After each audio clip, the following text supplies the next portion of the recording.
About is the 4-chord concept. Basically, hundreds of songs use the same 4 chords, so by learning those 4 chords you can play hundreds of songs. This of course is true, but the way he shows it in his ads is a blatant ripoff of the 4-chord song by the Axis of Awesome. Just 4? Yeah, these 4, here. 1, 2, 3, 4 chords. On top of all that, every single thing he teaches is already available online for free, taught in a much more effective way. There are a huge amount of people on YouTube and all over the internet who have made some great resources for learning piano. I've linked some of them in the description. But the most important thing is that it is completely impossible to become a piano master in a matter of months with only 3 minutes of practice a day. No one has ever done that. And this goes for any high-level skill. There's no easy way out of anything like this, and anyone who tells you there is lying to you.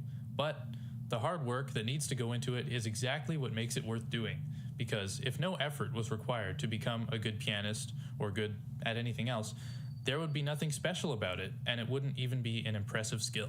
So, if you want to learn piano and you have $2,997 to spend, let's figure out how many real lessons you could get from a real teacher with that money. Let's say an expensive teacher is $60 an hour. If you have weekly hour-long lessons, you can study piano for at least a year for $3,000, and this is an infinitely better deal than Steven's course. If you want to learn online, you could buy a cheaper course, but I would just suggest using the huge amount of free information that's out there. Now, the Scientology. Stephen Ridley has stated that he is a Scientologist multiple times.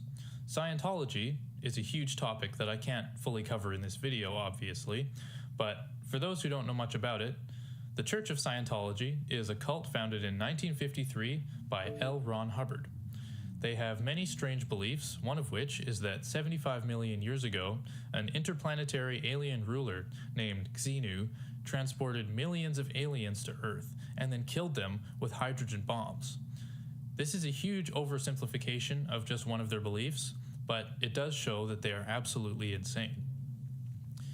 They have also been accused of a lot of wrongdoing and criminal activity, including human trafficking and covering up various kinds of abuse. Scientology members have to pay huge amounts of money to the church in order to get the required training to advance up the levels, so it is very likely Stephen Ridley is giving money to this terrible organization. So if his course being a scam wasn't bad enough, a good amount of the money people are paying for it is most likely going towards supporting the Church of Scientology. Anyway, that's pretty much all I've got to say, and I pretty much just made this video because I was really sick of his scam ads and figured someone should say something about it, and I had no idea there was... Alright everyone, welcome to part 2 of exposing Stephen Ridley's piano scam. If you're not already aware of who Stephen Ridley is, he's the guy from this ad. I'm sure most of you have seen it by now. Anyway, a few weeks ago I made a shorter video about this, talking about why I believe Stephen Ridley's course is a scam and mentioning his ties to the Church of Scientology. I drastically underestimated the impact this video would have, and I drastically underestimated the amount of people who care about this issue, so today I'm going to fix that. This video will be a bit of a repeat from the last video, but I'm going to go into way more detail about Stephen and his course, and I'm going to confront one of the Ridley Academy employees who's been accused of doing some pretty bad stuff. So hopefully, I'm going to uncover the real people and the real intentions behind the Ridley Academy once and for all. And I'll just tell you guys right now, there's a lot of evidence to suggest that the Ridley Academy is a recruiting front for the Church of Scientology. According to Stephen's various self-published bios, he grew up in a small village in South Yorkshire, England, in a family of modest means. I grew up in a village, 40 people, nothing to do. I didn't see anything. I just wanted to escape. He began to play piano at the age of 2 and taught himself until he began to receive formal training at age 9. At age 11, he began to attend the Queen Elizabeth Grammar School, a private boys' school in Wakefield, England, where he continued to receive piano lessons. When he was 14, his father passed away, and his family, now supported only by his mother, became very poor. Now, I can't confirm anything, but it seems contradictory that Stephen's family was extremely poor, yet he was attending an expensive British private school. I went to a top music school for 14 years. That was $9,000 a year. But that's not very important, so I'll keep going. Anyway, in 2007, he graduated from this school and went on to attend Durham University, where he studied philosophy, politics, and economics. In July of 2010, he began to work as an investment banking analyst at UBS, formerly known as the Union Bank of Switzerland, which is currently the largest Swiss bank, as well as the world's largest private bank. As you would expect, he was making a lot of money at this job, but despite being very financially successful, he hated it. And in November of 2011, he quit. After he walked out of the bank, he was walking down the street in a state of shock, but also in a state of relief, when he saw a piano in a shop. He sat down at the piano and began to play. He played for just a few minutes, but to him, it felt like hours. He was in a trance. He was one with the instrument. And after he was finished, he looked behind him and a massive crowd had formed, each person in it just as transfixed in awe at his incredible playing. And I turn around, and there's about 600 people. The street is blocked. They've all got the phone out, and they're like this. After a moment of silence, the crowd erupted. They loved him, and it was at this moment that he knew what he would dedicate the rest of his life to doing. In a flash of inspiration, it came to him. He would become a piano con artist. Stephen has had a lot of success as a performing singer and pianist. He has performed for some really big crowds, some really powerful and influential people, and for some really big companies and brands. Today I'm going to be playing at the opening of the Monaco Grand Prix. But why is this? I'll admit, Stephen is a pretty good singer. Wings of Pegasus made a video about him using pitch correction on his voice in his ads, but regardless of that, I have to admit he has a good voice, although I don't personally enjoy the sound of it. However, his piano playing is definitely a different story. I would never have guessed that he started playing when he was 2, took lessons for many years starting at age 9, and has continued to practice until his current age of around 35. He plays like an amateur. I have only seen him use 3 basic playing techniques, which I think can be summarized with this quote from Stephen himself. The illusion of complexity is created by doing many simple things at the same time. The first technique he uses is playing blues scales with his right hand while he plays octaves or chords with his left. This may seem complex, but for any pianist with a bit of experience, it's pretty easy to get the hang of it. The second technique he uses is playing arpeggios with his right hand, while again playing octaves or chords with his left. This is an even easier technique than the previous one, as once you know how chords work and when to play them, all you have to do is play whatever 3 or 4 notes are in the chord in pretty much any way you want. The third technique is one he usually uses for slow songs, which is playing repeated chords with his right hand while holding a note or octave with his left. This is the easiest of them all, and most beginner pianists could probably do this without a huge amount of effort. He then combines these techniques in various ways to keep the musical texture somewhat interesting. He uses these techniques even when they don't suit what he's playing at all. Take a look at how he plays Time from the movie Inception by Hans Zimmer.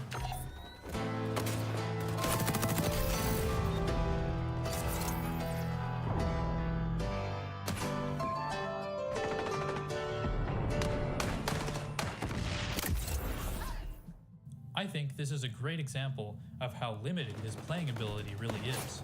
This piece is not a pop song. You're not supposed to headbang to it.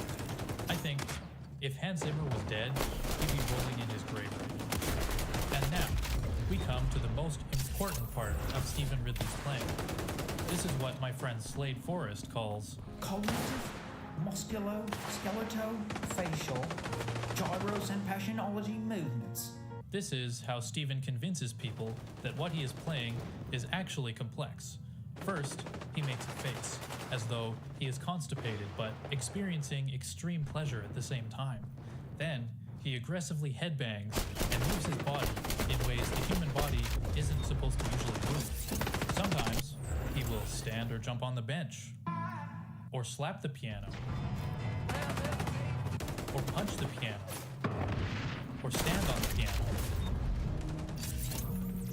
Most of you, especially those of you who are pianists, probably got the feeling of jabbing a toothpick under your fingernail when you watched that video, except instead of your fingernail, it was your soul, and instead of a toothpick, it was Stephen Ridley's nasty feet standing on the keyboard of that piano. This is something that no musician at Stephen's playing level should ever do. Maybe when you get good enough, you kind of have the right to do whatever you want to your instrument, like Jimi Hendrix burning his guitar. But Stephen is no Jimi Hendrix. His playing is very mediocre. Now, of course, there is nothing intrinsically wrong with being a mediocre pianist. After all, music is meant to be enjoyed, and not to be gatekept by some snobby and uptight elitist like me. If you're just playing piano for fun, any level of playing is great, and you should keep doing that.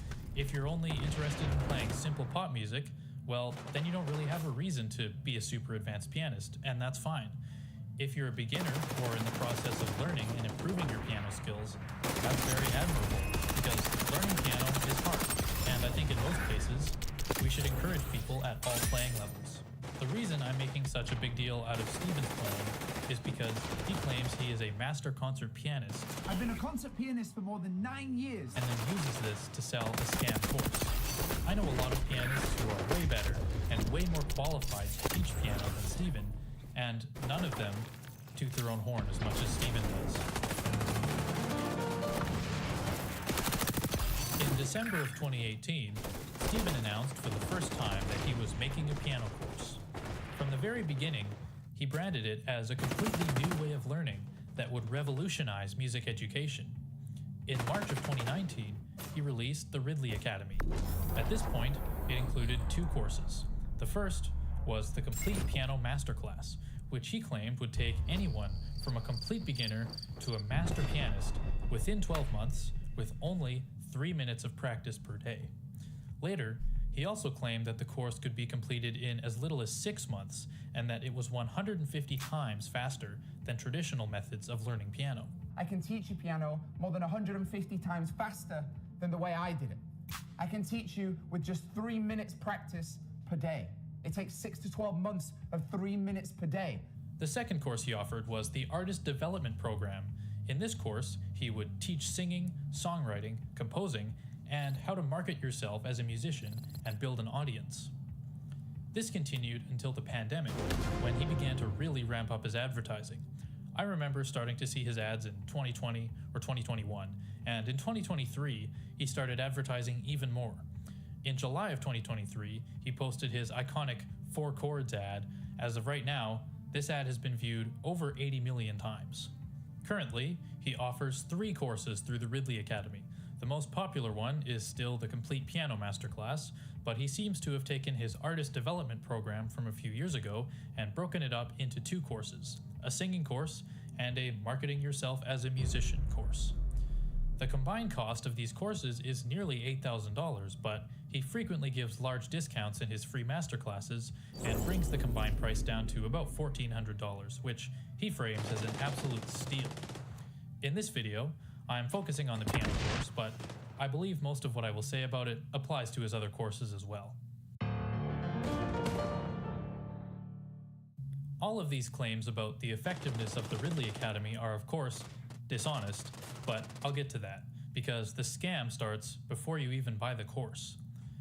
Let's put ourselves into the perspective of someone who's maybe a little naive, seeing one of his ads pop up for the first time.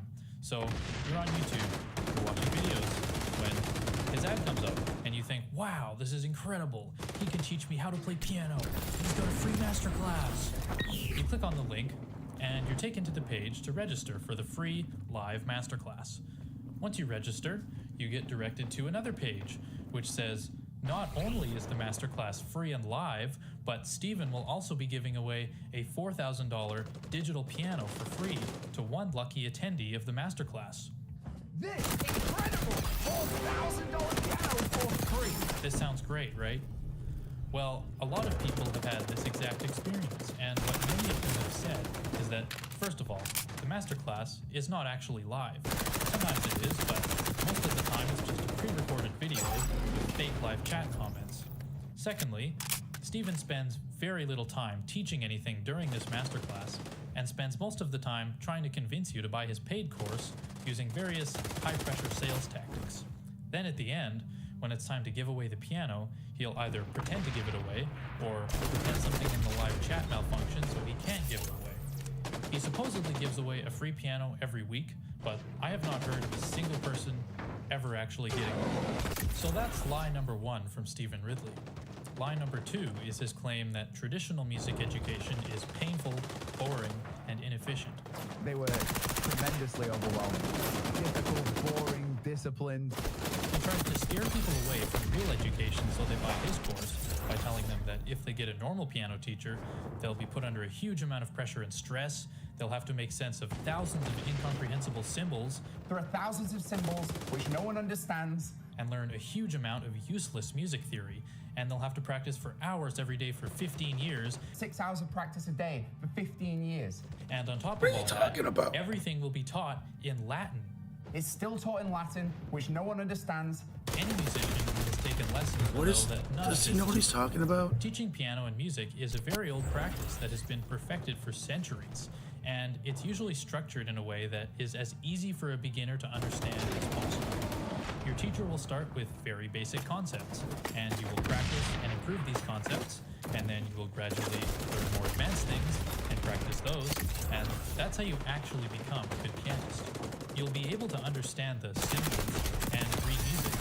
You don't have to learn a lot of theory, but of course it's always a good idea. You won't have to practice for hours, although many pianists do because they love playing.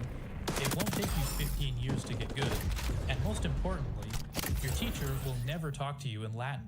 That's an absolutely insane thing for him to say. It's never happened. Of course, there are some bad teachers, but they are definitely not a reflection of the entire piano teacher community. So if you go to a piano teacher and they aren't very good, you can just go to a different one. So there is already a lot of dishonesty here, and we haven't even talked about his actual course yet, which there are a lot of problems with. The first is that, although he says it's a totally new approach to learning piano, it does not include a single new idea.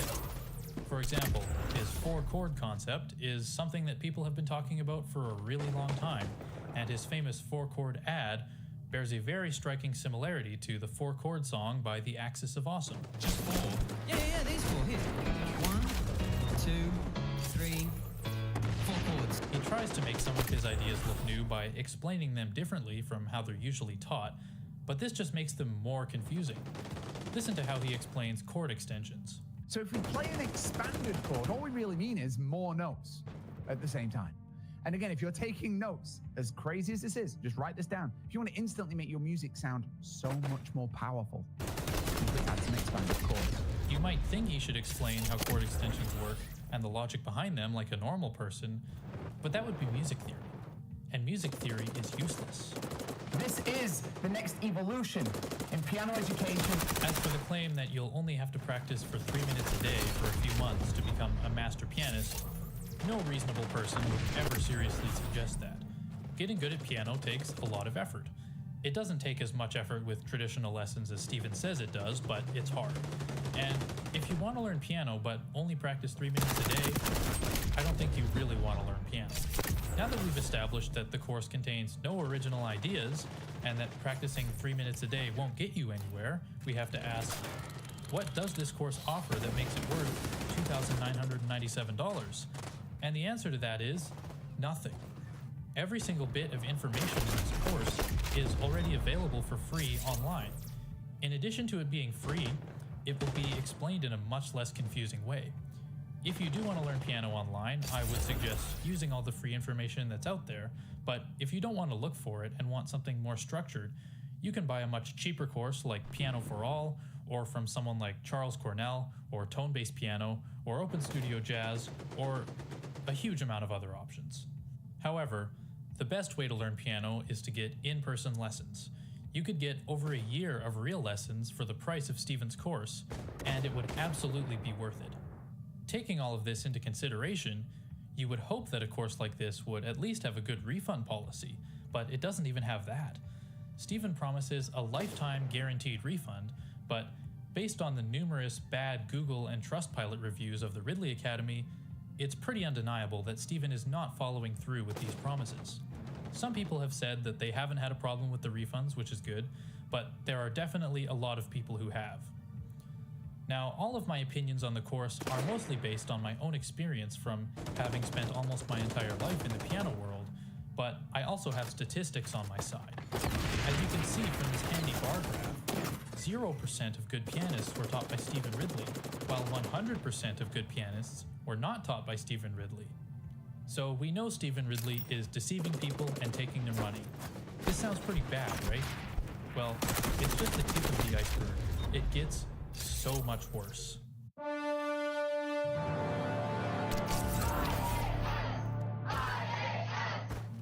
In November of 2018, just a month before he first mentioned the Ridley Academy, Stephen announced that he was a Scientologist and had been one for 4 years. This is very significant, but in order for everyone to fully understand this and the rest of the video, I'm going to have to give you guys a bit of a Scientology crash course. In 1950, Lafayette Ronald Hubbard, more commonly known as L. Ron Hubbard, who was an American science fiction author, invented his own pseudoscientific form of therapy that he called Dianetics. Early attempts to promote his ideas failed, and in 1953, he revamped Dianetics in the form of a religion he called Scientology. One of the main core principles behind Scientology is the Bridge to Total Freedom, which is a series of increasing levels of spiritual enlightenment, each of which cost an increasing amount of money to pass. Scientologists ascend up these levels by going through a process called auditing, in which they are interrogated using hypnosis techniques while attached to an electrical resistance meter. The purpose of auditing is to rid the mind of engrams, which are traumatic memories that supposedly cause mental and physical problems. Once a person is free of engrams, they reach the state of clear.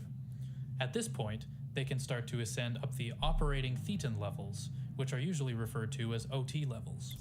The purpose of these is to rid the body of body thetans, which are basically disembodied spirits that everyone is infected with. These body thetans supposedly entered the world 75 million years ago after an intergalactic alien dictator named Xenu transported millions of aliens to Earth and then killed them with hydrogen bombs. As one progresses up the OT levels, the fees get more expensive, up into the hundreds of thousands of dollars, and more outlandish beliefs are gradually revealed. This might be one of the craziest things you've ever heard, but it gets worse from here.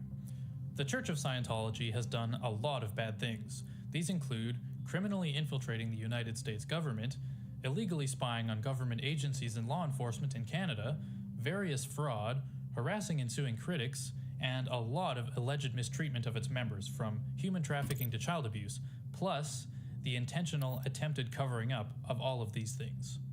Scientology also uses a lot of dishonest recruiting strategies such as front groups, which are Scientology-backed organizations with the goal of recruiting people for Scientology while hiding the fact that they have anything to do with Scientology. And this brings us back very neatly to the Ridley Academy.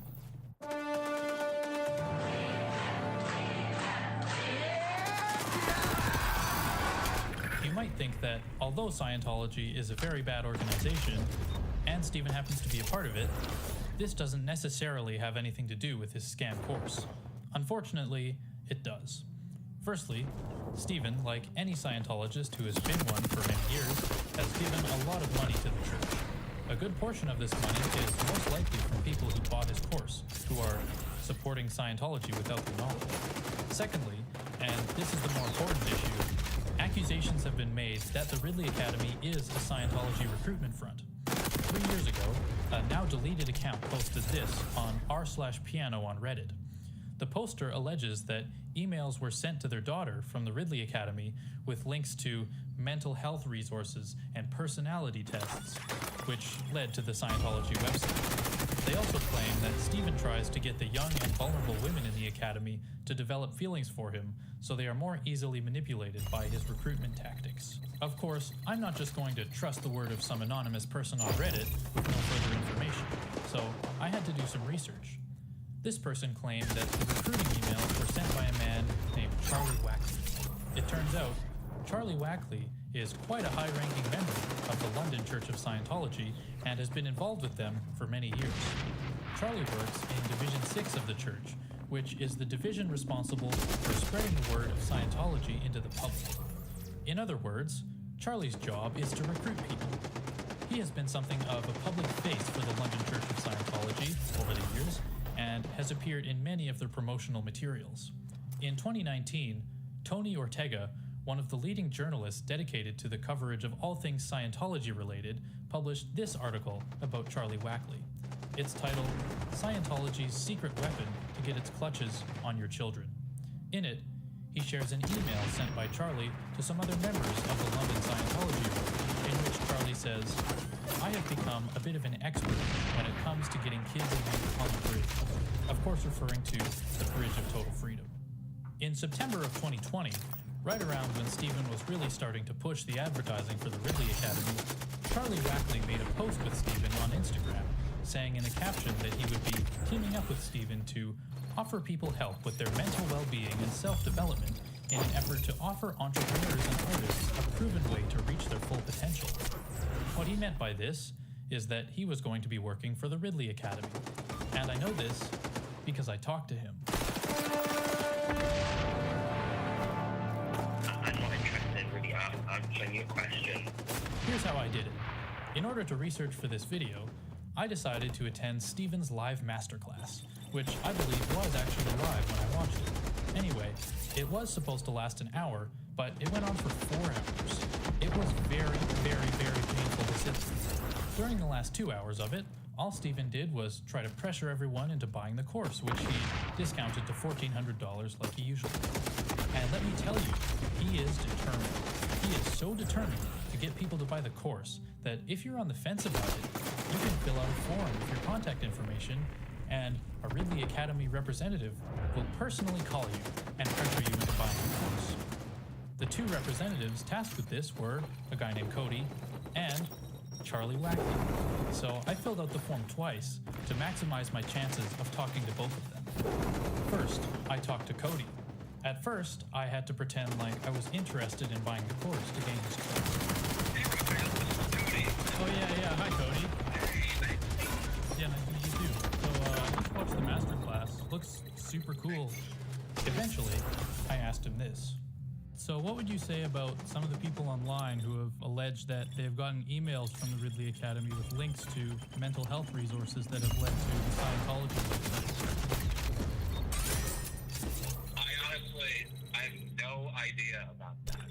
I know that Stephen himself practices Scientology in Elton, and I think what happened on that was, first let me take a step back. I'm aware of the fact that there's like 6 or 7 really bad reviews of the Ridley Academy. The only issue with the bad reviews is that it's come from people who've never done the Academy. I wish one of them said like, hey, I did the Academy. It was good. You know, never said that. I mean, obviously, I really bad. I don't know how someone can imagine. I don't know. A lot of people told me they're really happy. You know? So that's just the first thing I think is always important, like the source of it. But yeah, I don't know. It's like someone saying they're Jewish and then someone being like, oh, God, Jewish. Yeah, I mean, like, of course, like you can believe whatever you want. That's fine. But I actually saw a post on someone who had done the Ridley Academy, or said her daughter had done the Ridley Academy. Actually made a post on Reddit a couple years ago, and she said that they were getting like emails from Charlie Wackley. You know Charlie, right? They were getting emails from Charlie leading them to Scientology services, and I thought that was kind of strange. I mean, all I know is what I had mentioned to you. I guess you'd got questions, said that. That's pretty much as far as we got. The rest of the conversation wasn't very interesting. Then I talked to Charlie. I started the same way I started with Cody. Oh yeah, hi Charlie, how are you? Yeah, good. How are you? Oh, I'm doing great. Yeah, I just watched the masterclass and it looked really cool. When I got to the Scientology part, his responses were a little more interesting.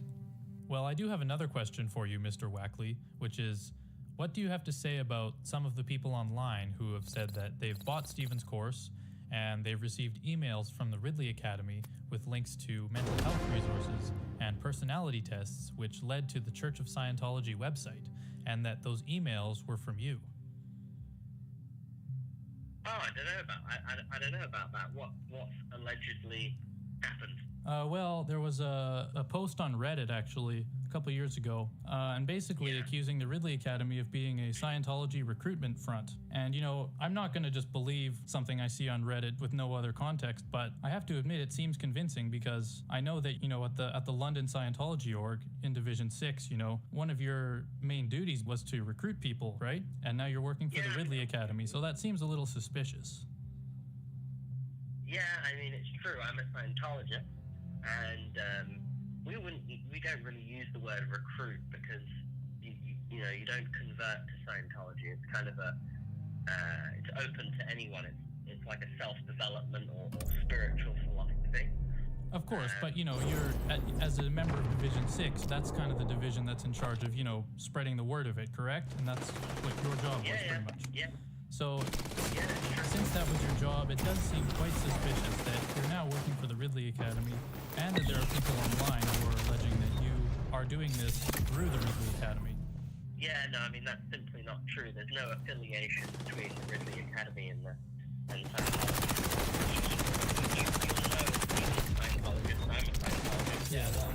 Not all, but a lot of people who work in the Academy are Scientologists, but it's a piano school. It's got nothing to do with Scientology. Okay. Well, is there anything you want to say on behalf of the Ridley Academy to people who think it's a scam and a Scientology recruitment front? No, I mean, I'm not a person who church, the Ridley Academy, so, I mean, and also I find, you know, even your approach is very dishonest and misleading. You could have just asked to speak to someone at the Ridley Academy, but you decided to, like, pretend to be someone interested in them. So you're accusing us of stuff that you're doing yourself. Well, yes, of course I've been dishonest in order to get this conversation with you, but first of all, I'm admitting it, and secondly, I'm not taking anybody's money or trying to recruit them into Scientology, as some people are accusing you of doing. I'm not taking any of your money or you about Scientology, so Yeah, I'm not accusing you of doing that to me. stuff that you're doing yourself. You're not doing that to me, but the Ridley Academy is taking people's money for a scam piano course. So that is definitely something very wrong that the Ridley Academy is doing. What do you do for a living? Well, I do several different music-related jobs. So you taught people music? Yeah, I've taught some people, but since I'm still a student, I'm not really the most qualified teacher, so I charge a pretty reasonable amount for my services. But you did take money off them to teach music. Yeah, but I actually taught them. We have thousands of happy students who have paid us money to learn music. Well, look, you're entitled to your opinion. I think this conversation is just going to go around in circles, to be honest. I don't think this is the right program for you. I don't think, you know, we're not interested in you doing the program. I'm not interested in you answering questions. But I appreciate you taking the time.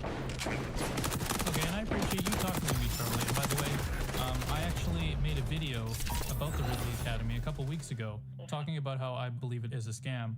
And since then, several other people have made videos about it as well, also talking about how they believe it's a scam.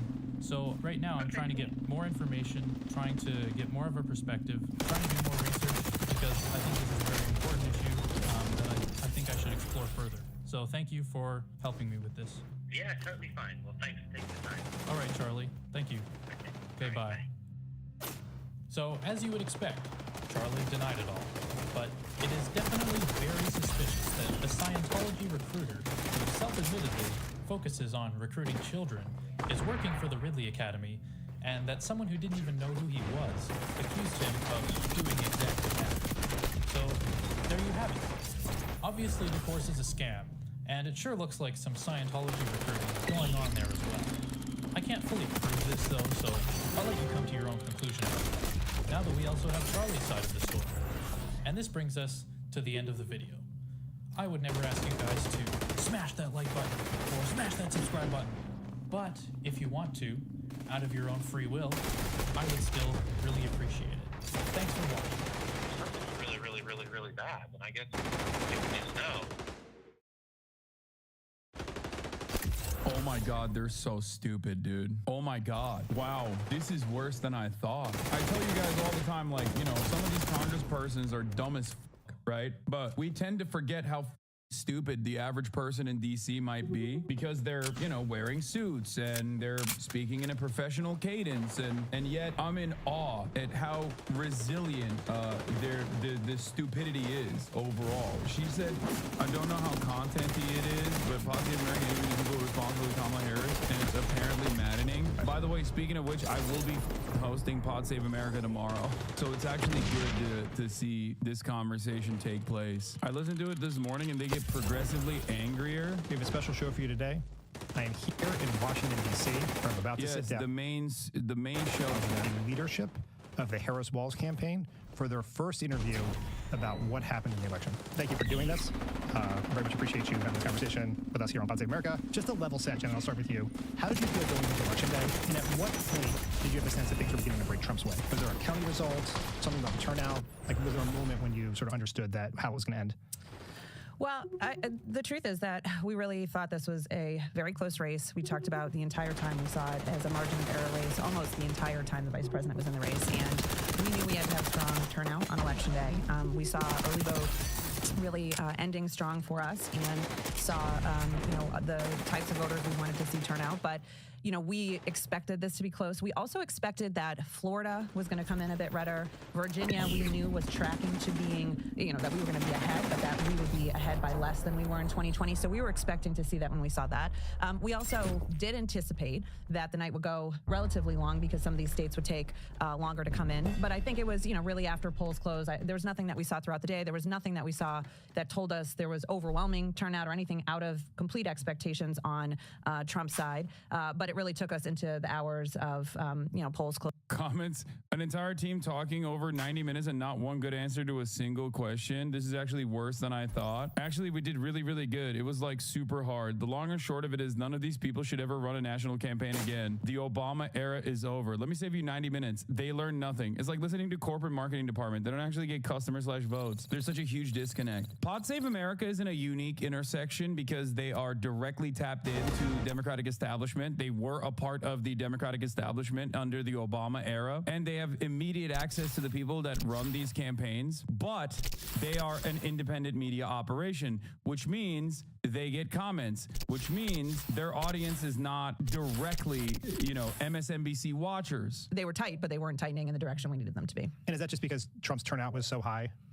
Well, honestly, I think it's a little bit mixed. I mean, we saw certainly Trump turnout high in early vote. We really believe that to be mode shifting, and that's what I think it was. I think we also saw turnout was as expected in rural areas. Like, we didn't see anything that said, like maybe we saw in 16 or even in 20 that he had more turnout than we had anticipated. And our analytics really was quite close, much closer than it had been in 20 and in 16. But I do think we saw some lighter turnout in some of the areas we had hoped, but difference of a point here or there, which obviously in a close race makes a huge difference. And then I think we saw a little bit of a drop in support in a few areas for us. So that ultimately, I think, is why we weren't able to close the gap. It wasn't so much that what we were seeing in the battlegrounds was out of expectation or that he had some hidden turnout we hadn't picked up on.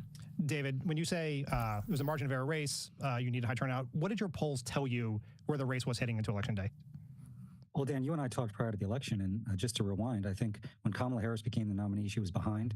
We kind of, climbed back. Yeah, this is the craziest part of this, is that the new information, where the is it, that shows that the Kamala Harris internal numbers also never showed that she was beating Trump. It is a bit of a shocker, for the record. This is actually a shocker. Harris campaign aide saying that internal polling never had her ahead of Trump is a shocker. Why is it a shocker? Because they didn't even change their campaign strategy. And they acted like they were throwing up LeBron numbers, dude. It's crazy. Like, they were throwing on purpose. Like, what the was going on? Kamala Harris's internal numbers showing that they were doomed from the jump is nuts. It's nuts, especially when they were like, yeah, looking bad, and then we just got to keep moving right. And even post-debate, we still had ourselves down, in the battleground states, but very close.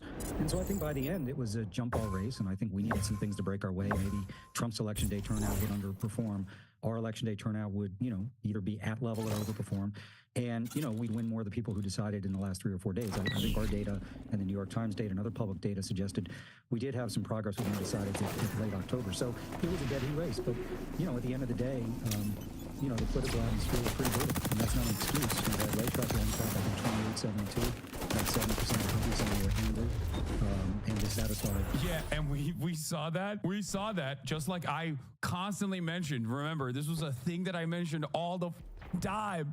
And the campaign was like, we got to move directly we got to directly move towards Joe Biden, but then only try to outflank him by going more to the right. We saw and did nothing. We saw and sometimes even did worse than nothing. We saw that and we did the worst possible thing you could do. You had Trump's approval rating on his first term, frustratingly high, 48 to 51, depending on the state.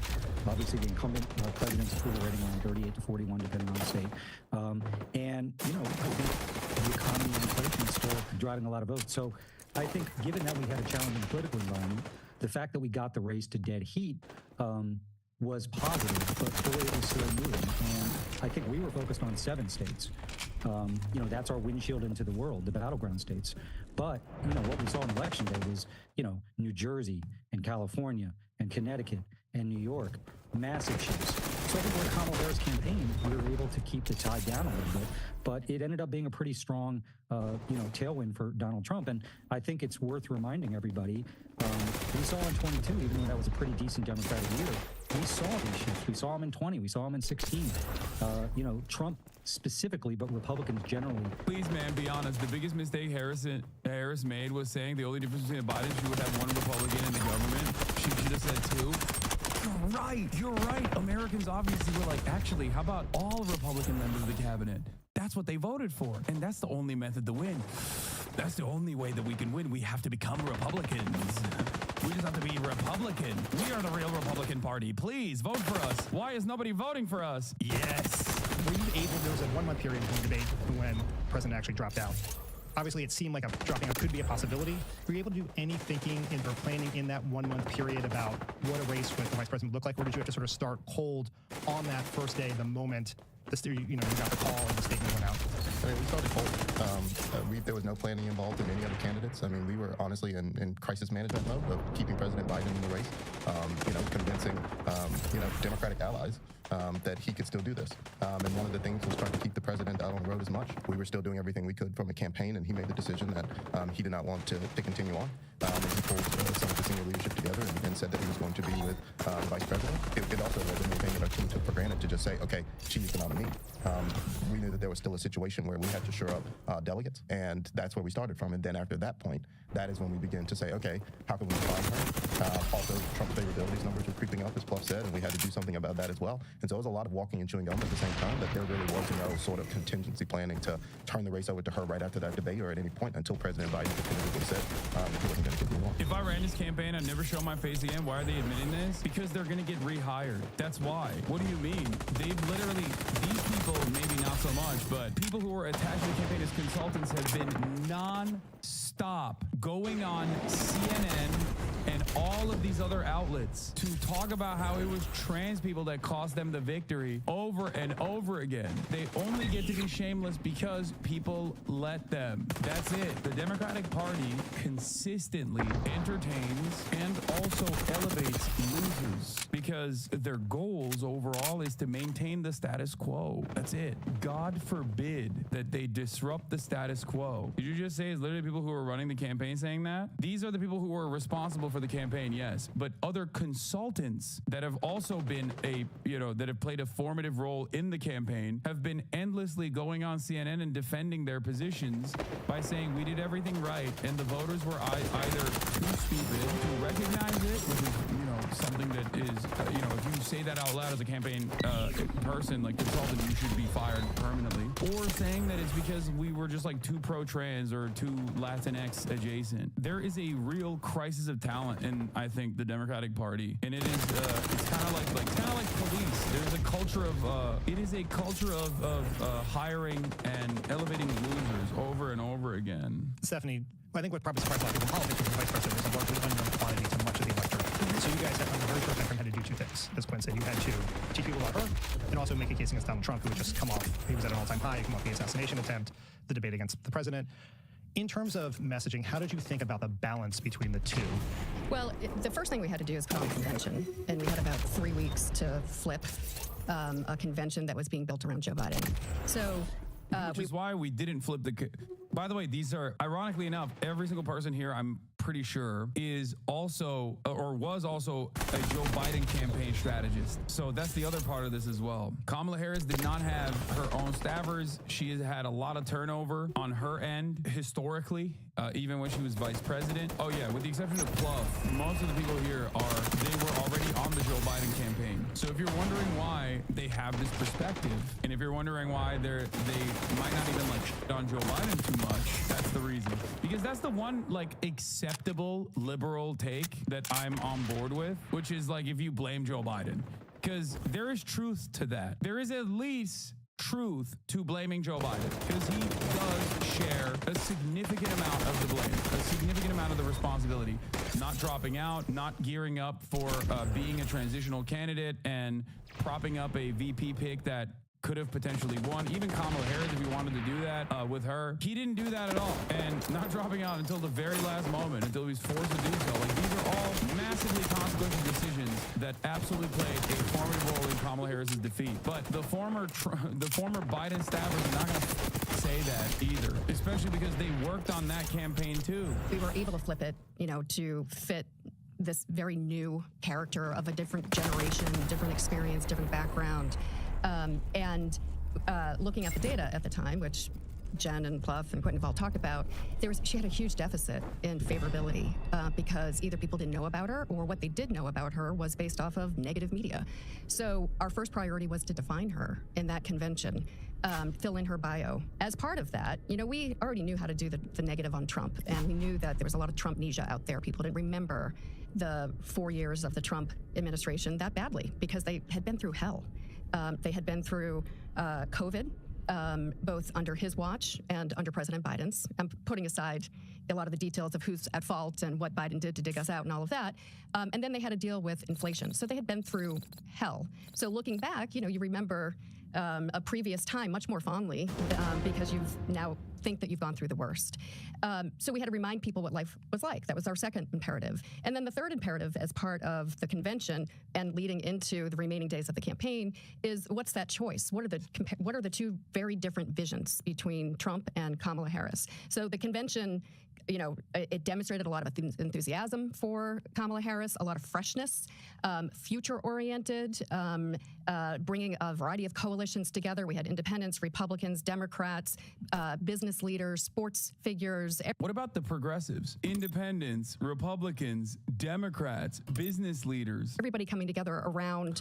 Oh, no mention of the progressives. Okay, that's, maybe that's a problem. That, this does not factor into your equation at all. Perhaps that could be one of the major reasons why y'all f***ed up. A new way forward and finally turning the page. Through the rest of that campaign, our next thing was the debate just a few weeks later. And I think it's really embarrassing to say we were trying to build a big tent with Republicans when Kamala Harris lost a greater share of Republican votes than Joe Biden did, with an objectively Joe Biden had an objectively more progressive campaign. All right, let's continue. It was boom, boom, boom, all the way through probably early October after the Walz debate that we had to move through these things so quickly. Once we got through all of that, then the race started to gel. And to the extent people were open to remembering what life was like under Trump, we were trying to fill that in. To the extent people had questions about Kamala Harris, we were still trying to fill that in. So in 107 days, what typically takes us a year and a half, 2 years in a presidential campaign, we were defining someone who was wholly undefined from the start, trying to remind people about the opponent and what life was like underneath him, and also take into account what the political environment was and the realities that we had to deal with, which, she was the incumbent, but she really wasn't the incumbent. People didn't know that much about her. The economy was still slightly getting better, but we couldn't really take credit for it. I like that the people tasked with defining a candidate that was not previously defined are talking about how they failed to do that, but in a way where they're not taking responsibility whatsoever and simply just going, yeah, we couldn't market this product. And it's like, dude, your job is to market the product. You're talking about your incompetence in marketing the product while saying, well, this is unmarketable. She's still saying the economy was rebounding. This is a thing that I kept repeating. The economy in 2016 was quote unquote fine, and it seemingly was not fine for a lot of people, so much so that they wanted to take a sledgehammer to these institutions. Clearly, they did not consider it to be fine back in 2016 when they voted for Trump the first time. It's like especially not fine now. We were in a bit of a crossroads trying to figure out what that October messaging and closing messaging would look like. Pluff, there was a sort of a debate outside of your campaign that the primary and most important thing to do was to educate voters about Kamala Harris, and the voters who knew all they needed to know about Trump. I take it you guys disagreed with that analysis, and you felt a need to at least knock his numbers down a little bit. Is that right? Of course. I mean, that is nonsense. So first of all, back to where the question you were talking to Stephanie about. Kamala Harris started this race by a call of favorable 33 to 35. She ended it at 48. She actually ended the election with a higher approval rating than Donald Trump. I'm not sure someone's won the presidency with a lower approval rating, so I think as people got to know her, they liked her. I think her approval rating now post-election is north of 50. That was really hard work, and I will say that think about if Kamala Harris had come out of a process that was traditional, running in and winning a primary, so maybe become the nominee March 8th. You spend a month, 6 weeks on your biography. You keep coming back to it. You define the Trump first term. You raise the stakes of what a Trump second term would be like. You have like a month just to run paid advertising on things like housing. Bro, they didn't even do that well enough. Like they didn't even remind people of like how shitty it was when Trump was president. They didn't even do that well enough. They did a horrible job at that. Oh my God, dude, they're gonna run Kamala again. I swear to God. I swear to God, bro. It is so. Whew. Jen, you guys are obviously operating in a very, very tough political environment. Becoming president, very low approval ratings, Liz Pluff mentioned, wrong track, right track, improving the economy, all very challenging. Also, in at least the public polling, huge desire for change, right? Frustration with the status quo. Not just that's here in the United States, we've seen that across the world since COVID. Challenging place to be if you were the vice president to the unpopular incumbent president. Felt like much of the convention, as Stephanie mentioned, was trying to make her a change candidate, talk about turning the page. Can you talk a little about how you tried to do that and whether you think she could or should have done more to distance herself from President Biden? Something that I think, as evidenced by the answer on The View, she was at least personally uncomfortable with. Well, yeah, I mean, look, first of all, I think people, when they vote for president, want to vote about the future. And they saw in the vice president someone they didn't know, someone they didn't know a lot about a background. So, who she was, what she stood for, what she did as vice president. So in every step of what we were trying to do, we had to tell a pretty robust story in one ad or one policy rollout or one event that you don't often have to do because of the time we were in. But I do think... Yeah, and what they arrived at was, I'm a small business. My mother is a small business. I love small businesses because my mother was one. Also, I prosecuted transnational gangs. Joy. I have joy when I think about transnational gangs. My favorite thing to think about is transnational gangs and the joy I have prosecuting them. And also the joy I have when I think about small businesses in the opportunity economy. How could this have failed, guys? I don't understand. This was the greatest campaign message of all time. I love the border wall. The border wall is great, actually. I've decided the border wall is great after calling everyone that defended the border wall a racist for 8 years. I also want to drill baby drill. Every concession that the Democrats made read as just simple hypocrisy. That's it. Every concession that they made read as simple hypocrisy that the Democrats were trying to just say, oops, we got caught lying. We actually like these things. These things were good. We were just lying when we said they're bad. So why the does that matter? I think that we really focused from the get-go on how she was different than everyone else, different than Joe Biden, different than Donald Trump. And at the end of the day, the choice was her versus Donald Trump. And at the same time, she was very clear that she was a new generation of leadership, but it wasn't just like a statement. It was, here's what I need to focus on. Her first policy announcements were economic, talking about housing, talking about lowering costs, understanding that people really didn't feel like things were progressing in the way that they wanted to, a la the right track, wrong track data, but how she brought her own point of view to thinking about housing, sandwich generation. That was probably her biggest applause line, one of the best testing things that we did. That wasn't a poll tested, let's work on this poll, this data to tell us this is the right issue we should go talk about. That was about her life and also understanding what people in the country will really need it. Bro, these people are, I think these people just are bad. That's it. it. And it's not like the Republicans are good or have better people. They're just less bad, I guess. And only because like Trump reads as more authentic than Kamala Harris does. And these people will never understand why. Saying Kamala Harris is like trying to make it seem like Kamala Harris was like a unique orator. Oh, she came up with a sandwich generation all on her own because that's her real experience. Like that's dog shit, dude. She had to make up for her lack of charisma with good policies, and they're not going to talk about the policies anyway. So why are you acting like a thing that people genuinely did not see as though it was the reality? Like people saw her as a charismatic political figure that was talking about her genuine experiences in a way that translated to broader acceptance. So I think that in a 107-day race, it is very difficult to do all the things you would normally do in a year and a half, 2 years. But I think wherever we had an opportunity, the vice president did put her own stamp on this and did it in a deeper way than I think probably we got the kind of full breadth of coverage on it.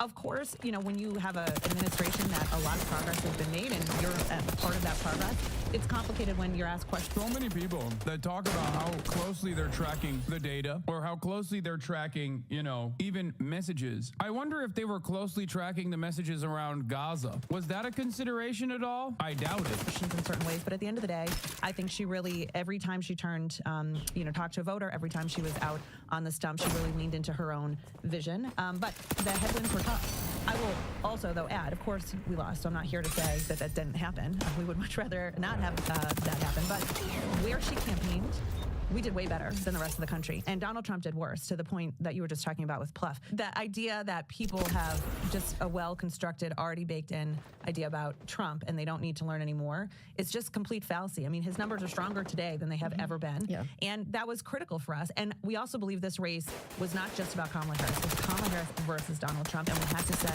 that choice in that frame. And I think that we were able to, anywhere we campaigned in all 7 of these states, where Donald Trump, by the way, campaigned too. He did worse, and we did better.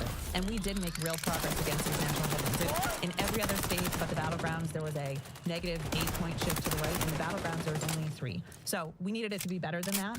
And perhaps if we had more time, we could have done that. But I think that's fundamental, that when people learn more about her, understood what she stood for, where she came from, and what her vision was, they responded well to that, and they responded in a favorable way, especially in contrast. Wow, we lost by less in states where we campaigned as opposed to losing even harder in states where we didn't campaign. Brilliant. Yeah, I mean, listen, we sucked and we lost across the board, and we're dogs. We're awful. It's like, you see, we could have lost by 20, but we simply lost by 14, and that in and of itself is a victory. Got it. To a point of view that Donald Trump will be worse, and I think that's playing out right now.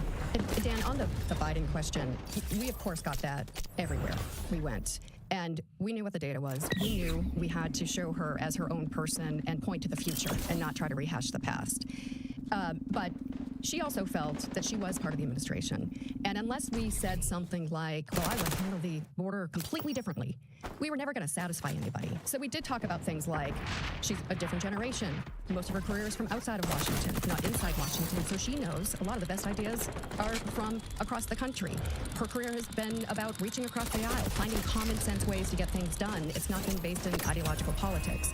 All of these things, we were trying to tell a story. Oh my God, they're so stupid, dude. Oh my God. Wow, this is worse than I thought. I sometimes also fall into the same trappings that I urge chatters not to fall into, and assume that like a person in a position of power is at least knowledgeable, or somewhat more knowledgeable than myself, or more intelligent. I tell you guys all the time, like, you know, some of these congresspersons are dumb as right? But we tend to forget how stupid the average person in DC might be, because they're, you know, wearing suits and they're speaking in a professional cadence, and yet I'm in awe at how resilient the stupidity is overall. She said, oh, look at all of our successes of showcasing Kamala Harris as like outside of the DC bubble. How did she present that? By fucking saying common sense solutions across the country. I mean, this is so unimaginably arrogant, and and so silly and so wrong. Wow, Americans love common sense solutions, sir. You don't understand. That's why she said it. It's like, yeah, they love bipartisanship. That's what we need to do. That's why they, that's why the candidate that has never actually even remotely broached bipartisanship defeated our bipartisanship candidate, because Americans love bipartisanship. And give the impression that she was different without pointing to a specific issue. Can I ask this, why not a specific issue? Is it something she was unwilling to do? You're worried you would feel disingenuous, or? Because she felt like she was part of the administration, so why should she look back and cherry pick some things that she would have done differently when she was part of it? And she had tremendous loyalty to President Biden. And, if we had said, just imagine this. You've been on plenty of campaigns. Imagine if we said, well, we would have taken this approach on the border. Imagine the round of stories coming out after that of people saying, well, yeah. Good. Yeah, that would have been good. That would have separated you in the eyes of the electorate from the unpopular guy that you were replacing. That's called good media, not bad media. Ooh, drama. Why is Kamala Harris separating herself from Joe Biden? That's a story that benefits the campaign. Wow. That kind of publicity would be good, Well, she never said that in a meeting, or what meeting when she said this, or I remember when she did that. And it wasn't going to give us what we needed because it wouldn't be a clean break. It would be, days upon days in a limited time window that we had. You know what's really stupid about this? They did not in any type of way feel uncomfortable with Kamala Harris distancing herself from her very public declarations from 4 years ago. But God forbid she distanced herself from the guy that made the situation so dire that you had to substitute yourself in his place to run for president. They have no issue distancing from progressive policies that she had, quote unquote, fake championed, her own platform that made her look like a buffoon, a hypocritical phony to those who even paid close enough attention. But the only ways in which she was able to distance herself successfully from Biden was when she was hugging and kissing and sucking Liz Cheney and Dick Cheney. Ridiculous. Of dealing of who, what, when, where. So the best we could do, and the most that she felt comfortable with, was saying, like, look, vice presidents never break with their presidents. The only time in recent memory is when Pence broke with Trump after Trump stormed the Capitol. So Biden's they call that the murder exemption. If the president tries to murder you, can break. Yes. If you are, ripping up the Constitution, trying to overturn an election, people die, then you can break with your president. But absent that, vice presidents stick by their presidents. And she wasn't willing to, change that precedent for whoever the future president-vice presidential partnership would be, because it would mean a whole, different set of... Yeah, we must not break norms. Excuse me. I love the rules and the norms. I am the norms abider. I am the rules and norms respecter. We must not break them. Okay, then why the f*** is Kamala Harris running for president? Why is Kamala Harris president then? Running for president. She didn't become president. That was a violation of the norms. The fuck? Problems, as if we don't have enough problems in our democracy right now.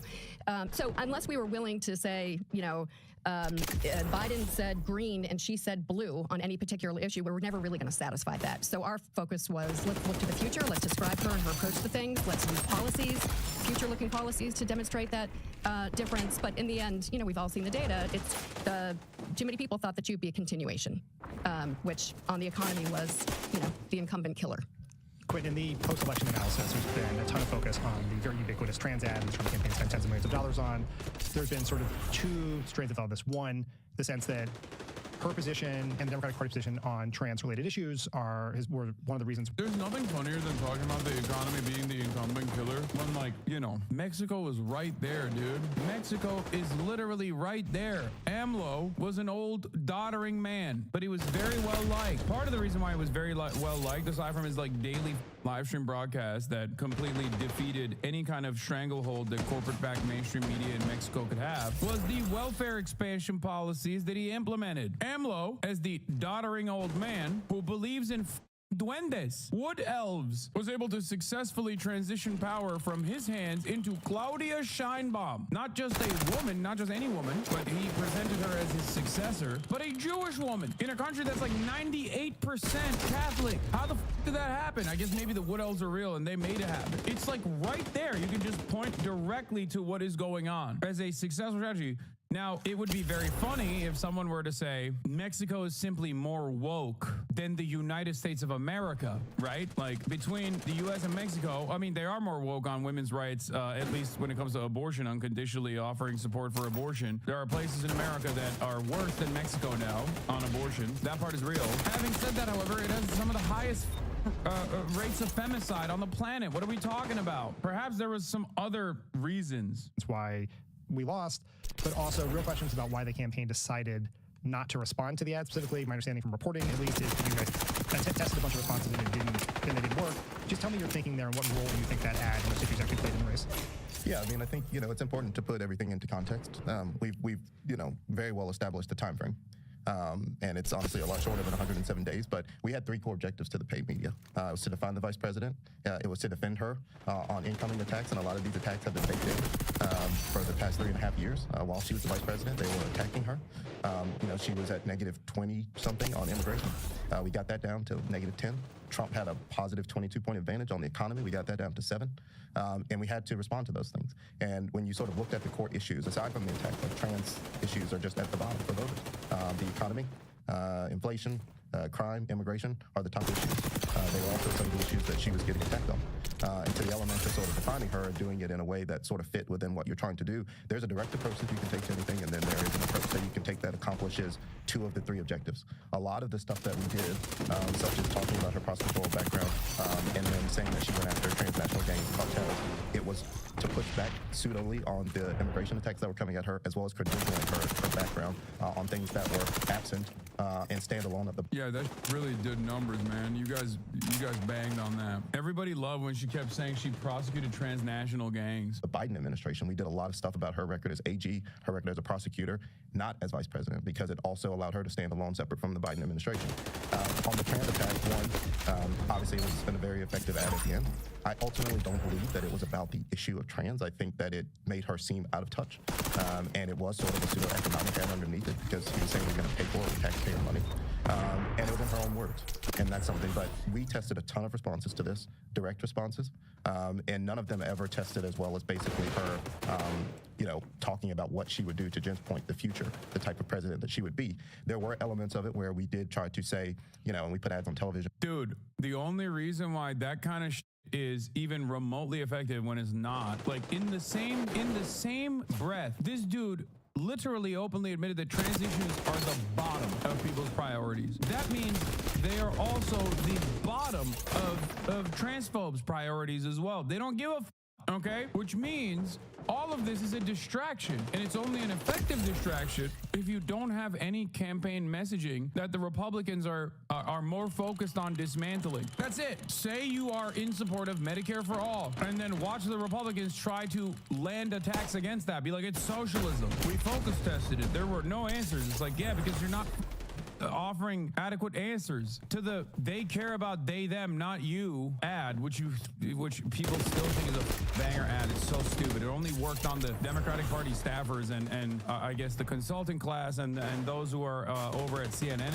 That was not a good ad at all. Nobody gives a fuck about trans people. The most effective counter to that is to go, really? You think trans people are the reason why your egg prices are so high, you idiot? That's all you gotta say. I didn't realize all landlords in America were trans. I didn't realize that, like, your boss, every boss in America is trans. Every corporate executive is trans or an undocumented migrant. Problem is, they love the corporate executives, they love the bosses, and they love the landlords, so they can't say anything about them. It's so dumb.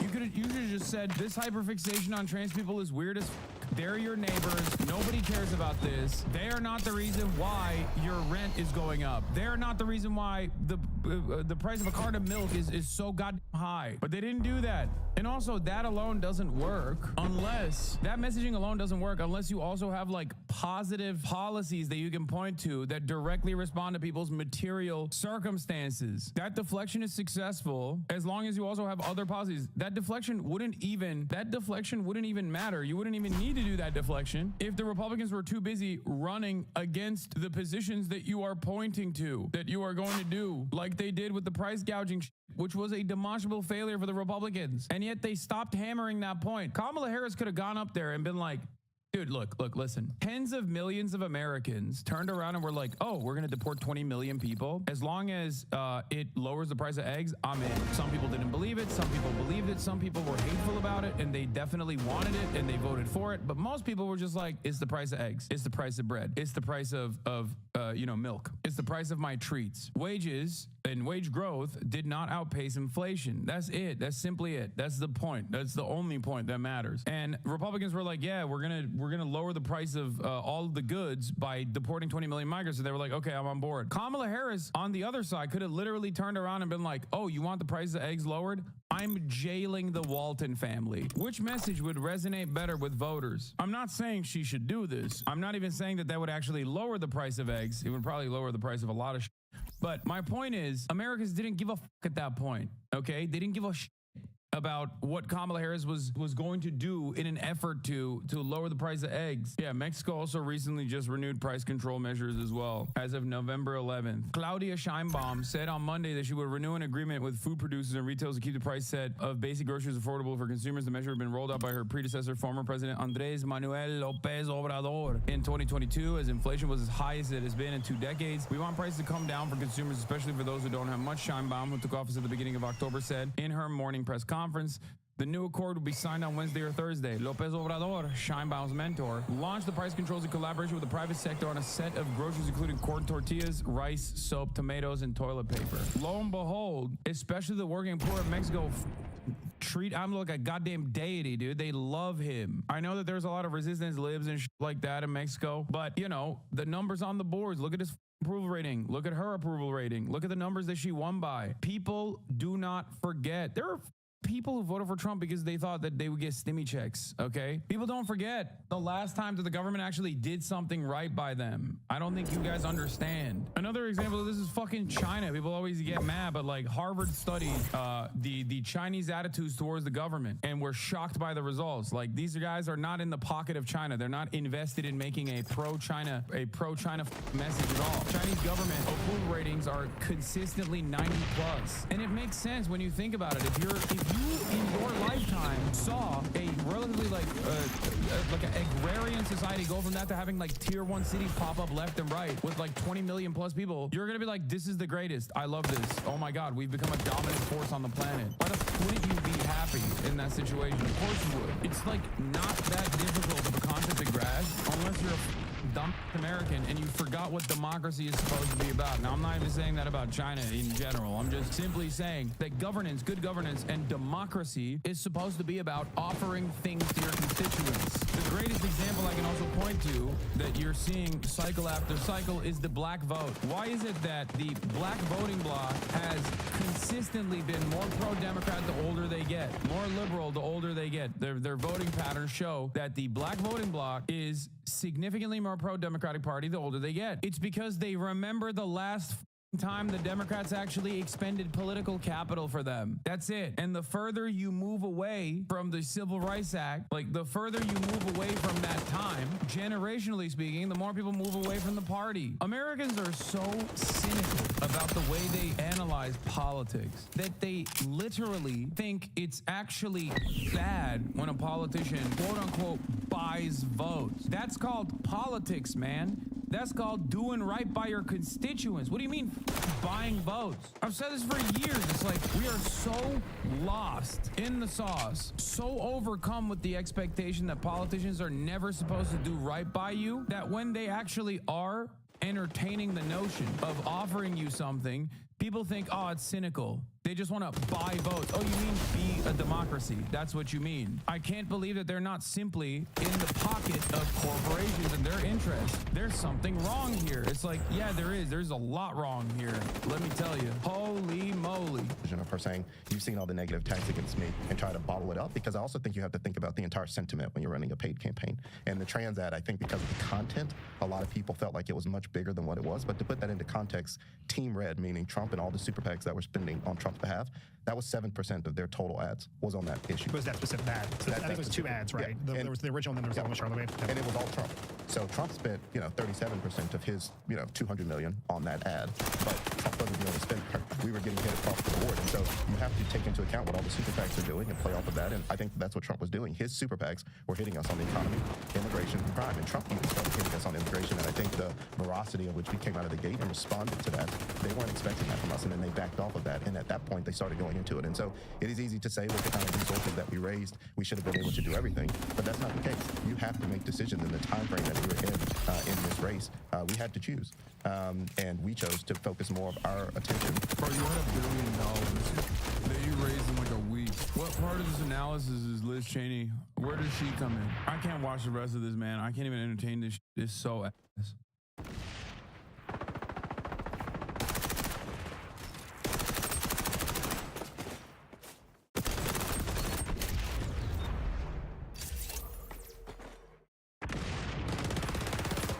I don't think I would be like. No, Can I interrupt for a sec before we move on from Mandela? It was my understanding that initially Mandela was adaptive of the Gandhi philosophy of nonviolence, but he saw it wasn't getting anywhere with him, and then ultimately he felt that violent resistance was the only way to combat the apartheid. Yeah, that's exactly what we read, right? Where he said, yeah, being more violent with our terrorism is not a necessarily effective strategy, but it's becoming the only strategy we have left. And luckily for Mandela, the United States was not supportive of the South African national government. And because of that, international pressure caused that national apartheid regime to crumble. So it was Nelson Mandela bringing attention onto the situation, and then it was the international pressure on that apartheid regime which caused that apartheid to crumble. And so the ANC, the African National Congress, or Congress that was trying to fight for equality between black and white people, did not have to resort to violence. But if there was not that pressure, and if there was a world imperialist superpower like the United States defending that apartheid regime, then you really think we would not have seen the African National Congress resort to more violent methods of terrorism? You are deluding yourself if you think that. Yeah, you're right. Yeah, but it depends on what kind of violence, right? They did resolve the violence, but their violence was damaging, destroying government infrastructure. Idiot. Nelson Mandela said that he would go even further than that. They would actually fight and kill people. They would not stick to just infrastructure. That is why I played that testimony that Nelson Mandela is giving. So while he did say that he did engage in acts of sabotage, he was also saying he's going to engage in more violent acts than that. So Lauren Box is just, he's whitewashing apartheid. That's what he's doing right now. He's whitewashing the past in order to paint Palestinians as a new and unique form of evil that Israel needs to fight against. So he's just lying here. This is misinformation, and I fucking love AB in this podcast because he does push against his bullshit. People did die. But that wasn't their policy. They weren't trying to kill people. They were trying to disrupt the system and make it becoming their policy. Like an impossible system to maintain. I think between the 70s and the 80s, like 76 and 84, I think only 71 people died in MK operations. So the goal wasn't to kill people. The goal was to frustrate the apartheid system. So obviously, violence is a broad term. You said 71 people died in what? Between 76 to 84, about 8 years of divisions. Yeah, I mean, that really puts it in perspective, in my opinion. Whenever people make that comparison, it's like, well... Yeah, it's like the equivalent of saying, like, if we're talking about violence for the Palestinians, there'd obviously be a difference between armed militants in the West Bank destroying an outpost, right? Or even if like a settler tries to go up and set up an outpost, like the idea of like a Palestinian armed militant going up to them with a gun and saying, no, fuck off, like go back to your own country, okay? Like that's the only way they can enforce that. I'm like, okay, yeah, good, do it, yeah. I'd completely support that kind of behavior, but that's not what Hamas does. Hamas went into Israel proper and killed whoever, right?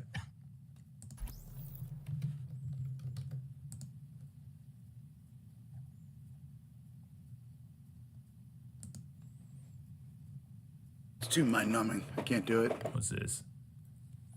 The United Nations for the Coordination of Humanitarian Affairs. I'll stick around for... if we look at here, This is the figures below represent the number of Palestinians and Israelis who were killed or injured since 2008 in the occupied Palestinian territory and Israel in the context of the occupation and conflict. Okay, so this is Palestinian fatalities. Can't do it.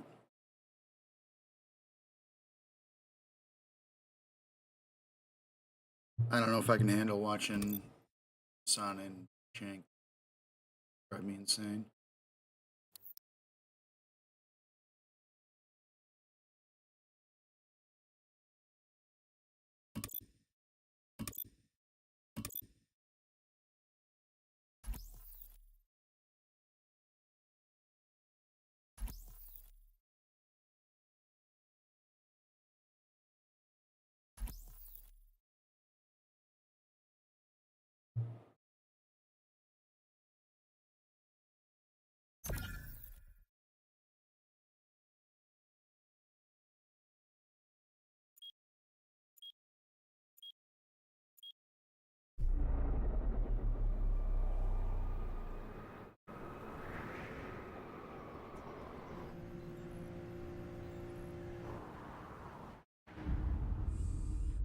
Problem.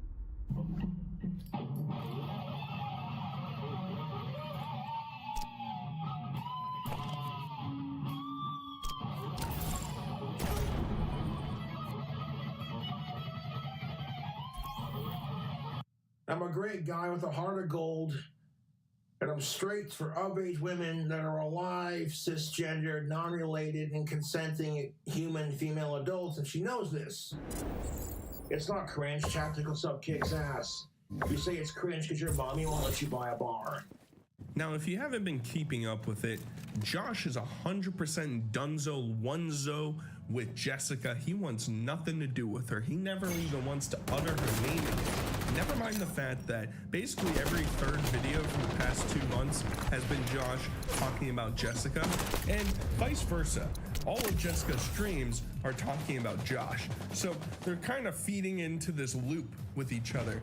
Oh, I hate him. And then he comes back and says, Jessica won't get my name out of her mouth, and I'm not gonna talk about her anymore. And then he comes right back and he talks about her some more. So it goes about as expected. It's right on par with Josh because we're basically getting some food hacks, we're getting some guitar playing, we're getting some complaining about Jessica. And it's a crazy ride at this point. I covered this about a month ago with him consistently talking about her, but things have ramped up a little bit more.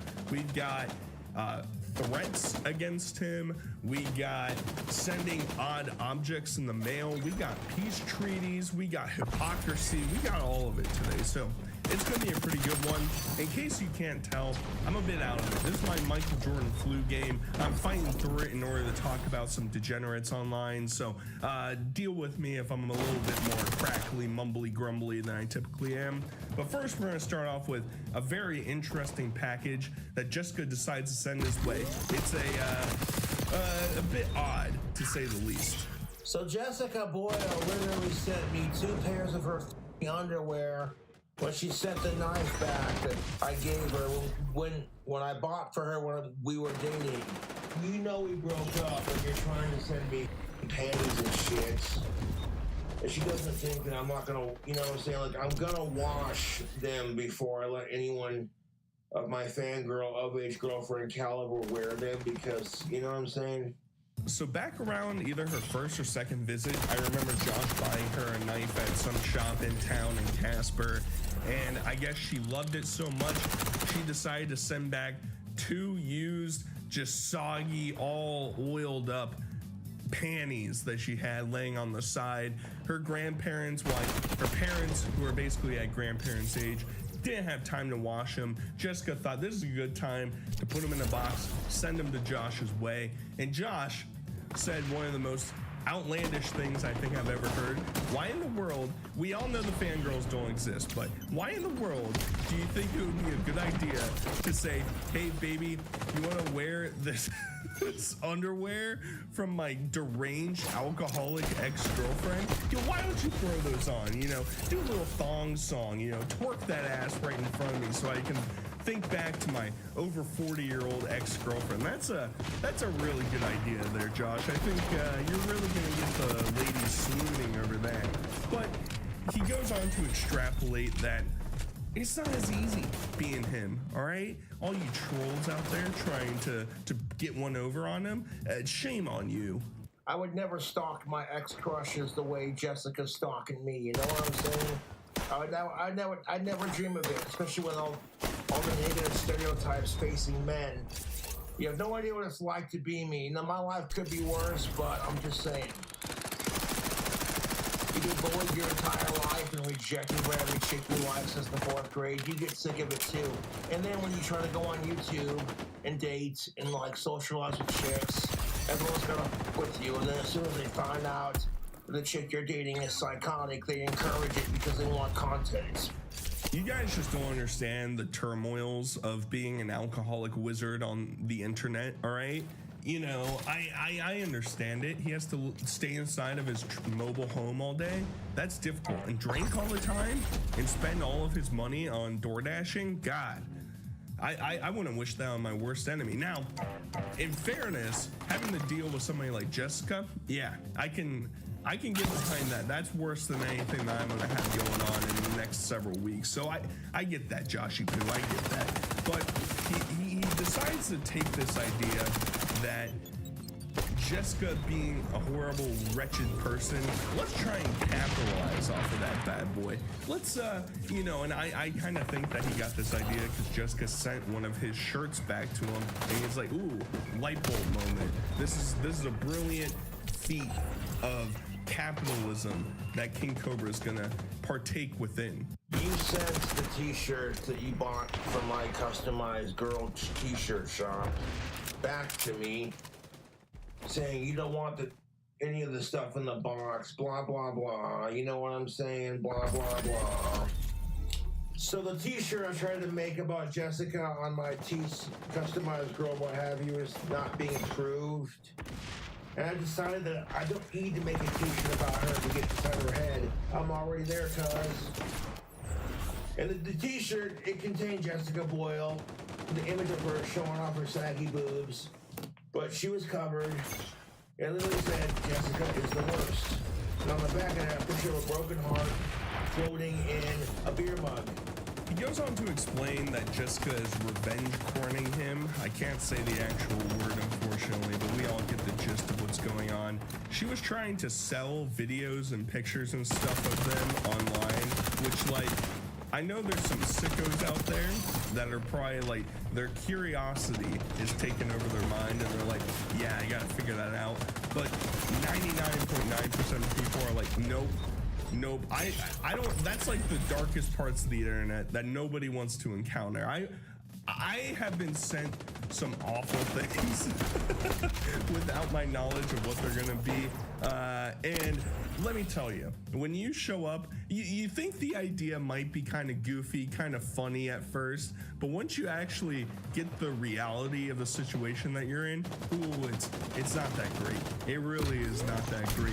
And he goes on to explain that the cops are being called on his end. He's trying to make fun of her, but he's saying that he's done reports on her and stuff, but I'm not totally convinced by that. I'm not certain. It seems like too much work for Josh. He can't even change his clothes every day. You think he's making police reports against her? I'm not too positive. Back when me and Jessica Boyle were dating, we were long distance. And long distance can be hard. So to keep the romance alive, we would record each other having sex. And we each get a copy so that when we're feeling lonely or missing the other one, we could like watch it and go, yeah. You know what I'm saying? I love watching her have a mental freak out breakdown over me on camera, watching her cry her fake crocodile tears. I miss Josh. I love my ring. And then turn around. You don't even know I love Josh. I want to die. And then when I call the cops on her, nothing gets done about it. She'd be screaming, leave me alone! I'm washing my face! But now that I broke up with her because I can't handle her psychotic bullshit, she's literally a very impossible person to deal with. Now she's got no problems using that same crap against me. He's also kind of incapable of realizing the own irony that he says in statements like Jessica's gonna die alone surrounded by cats. You know, that might be a worse fate than dying alone surrounded by a bunch of plush animals and empty bottles of liquor around you. I don't know, like, you know, it's two sides of the coin a little bit there. Joshy Poo doesn't really understand the irony that exists between his statements. Literally, Jessica Boyle's gonna die a lonely, miserable old lady with too many cats in her parents' house, with nobody to love her, nobody will want to have with her. You're pretty enough to get the job done. So Jessica Boyle is going to die a sad, lonely, miserable death of an overdose on Bacardi Gold in her parents' house, alone with too many cats. The irony kind of ramps up to 11 because he constantly will bring up Jessica's hypocrisy and how much of a hypocrite she is for clowning on Josh for having his dad take care of basically every need in his entire life. Josh's only necessities are spending his money on DoorDash and alcohol. He doesn't have to pay bills. He doesn't have to buy the trailer that he's living in. His daddy takes care of that. But for some reason in his brain, he thinks he can take the moral high ground and say, Jessica, 40-year-old, lives in her parents' house, has no job. What a loser. And it's like, Joshy Poo, listen, that's not most definitely what is up, brother, all right? You can't be shouting inside of your own glass house. You can't be throwing those stones around, buddy. That's it's too close to comfort. Everybody was saying that she's a horrible, wretched person, which is true, but it's kind of funny because you two are pretty similar to each other. I think she's more extreme, more crazy than he is, but like in terms of lifestyle and approach to other people, including trolls, they're like par for the same course. It's no wonder that they get along with each other, and it's no wonder that more than likely they're gonna get back together. Let's be real, you know, nobody makes 5,000 videos talking about their ex-girlfriend without the slight inclination that, yeah, you know, I think they might actually be longing for that emotional touch again. And that my dad bought it for me, and that I don't have to live at home with my parents like you do. You want to talk some real shit, Jessica Boyle? You're gonna die a lonely, lonely old lady, bitter drunk. In fact, that Jessica Boyle is too mentally insane to get a real job. A 40-year-old cat lady living at home with mommy and daddy. Boyle, my ex-girlfriend has no room to talk about me having an intervention for alcohol. Her parents literally enable her by not forcing her to get a job, by allowing her to drink and sleep all day, and then she wants to sit there and call me a because my dad cares about me. And kind of piggybacking off of that previous statement, he kind of reaches this point where he says that she's so much worse than him in terms of alcohol. She just can't control herself. He brings up the memory again, which I thought was funny, that you know, she brings alcohol and he drinks all of it and she gets upset about it. It's like the most trailer trash conversation that you could ever have in the entire world. But like, yeah, she might be worse than you theoretically. I don't know for certain, all right? But like, the pot's calling the kettle black, right? You are an extreme alcoholic. Oh, she's an extremer alcoholic? Whoa, I take back any criticism against you, Joshy Poo. I'm sorry. How dare we overstep that boundary? I like how Jessica Boyle can give me shit about my drinking. When the last time she was here, she provided it. She did. She'd buy a bottle and then say, oh, don't take it all, Joshy. Can you make it last? Please save some for me. Oh, Josh needs help. Oh, really? Josh is the one that needs help? Okay. Yeah, you know what? I admit that I do have some mental problems, and I'm working on them. But Jessica refuses to admit she has problems. Flat out refuses, dude. He goes on to explain, you know, people are worried. Joshy Poo, you gotta go to rehab. You gotta go to meetings. You gotta turn your life around. Well, he explains that AA is just it's a bridge too far because my religion or whatever he's trying to prophesize here. And you know, there's other options out there that aren't AA, but he has no real interest in actually kicking the alcohol bug that he has inside him. He doesn't think it's a real ailment necessarily. He just thinks, yeah, you know, I'm just choosing a few drinky poos here and there. What's the harm? I'm consciously making those decisions, all right? It's no harm, no foul. Never mind the fact that all my teeth are falling out, my hair's falling out, I can't clean myself, and I live in squalor. Ignore all that, all right? He's turning his life around at his own pace. Which personally, I think AA is hypocritical and it's a way to push religion, but that's just my opinion. How is Alcoholics Anonymous hypocritical? Because they tell you need to worship Jesus to beat alcohol, and it's like, didn't Jesus' blood turn to wine? For one, and two, I don't like how rehab works. It's all negative reinforcement. And they force religion down your throats. No. You have a disease. You have a problem. I'm like, alcoholism is not a disease. It's a choice. I wouldn't call it a problem. I'd call it a situation.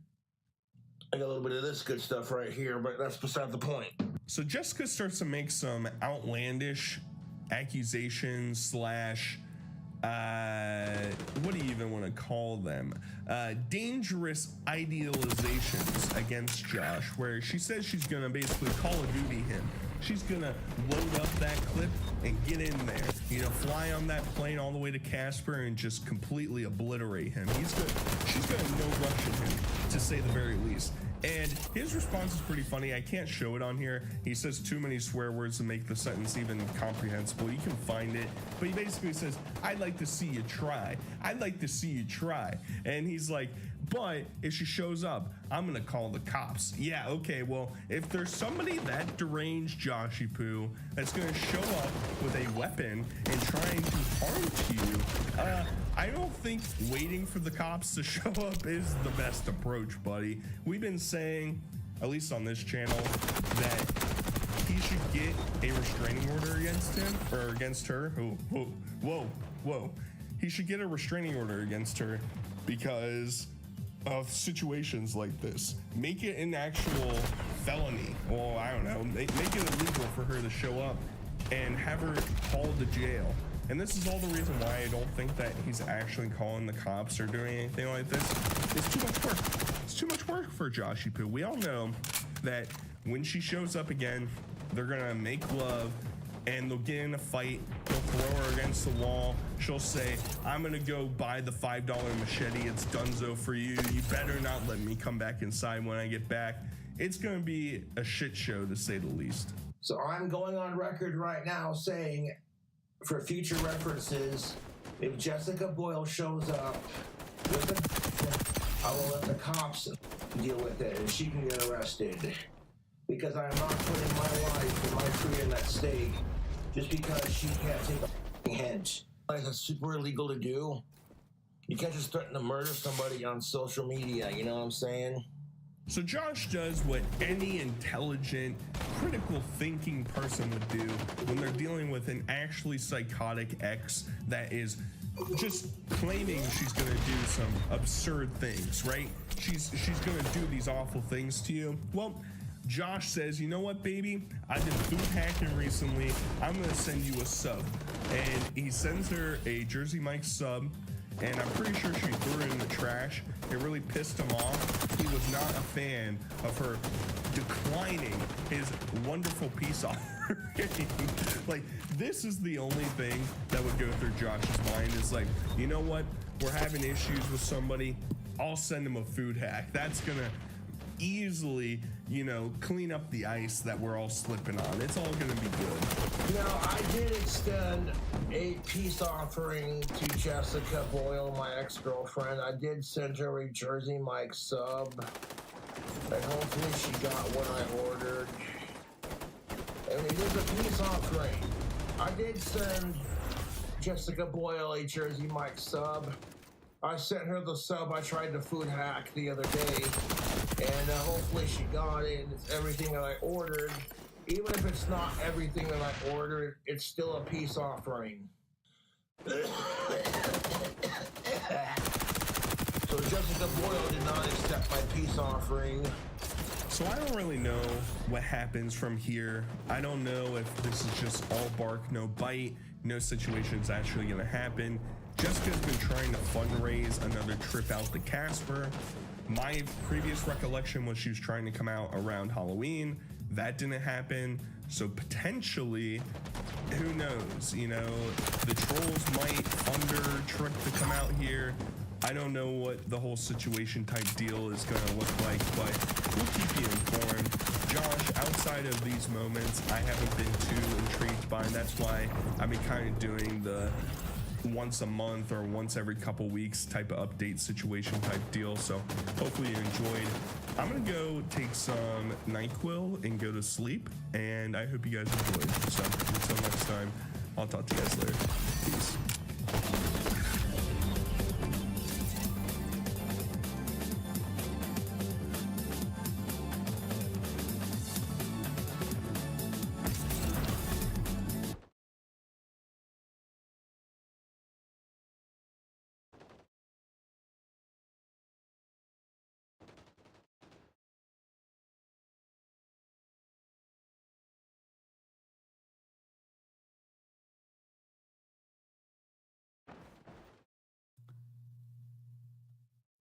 They recently put out this statement. This was like a week ago, actually. But I was banned, so I couldn't cover it.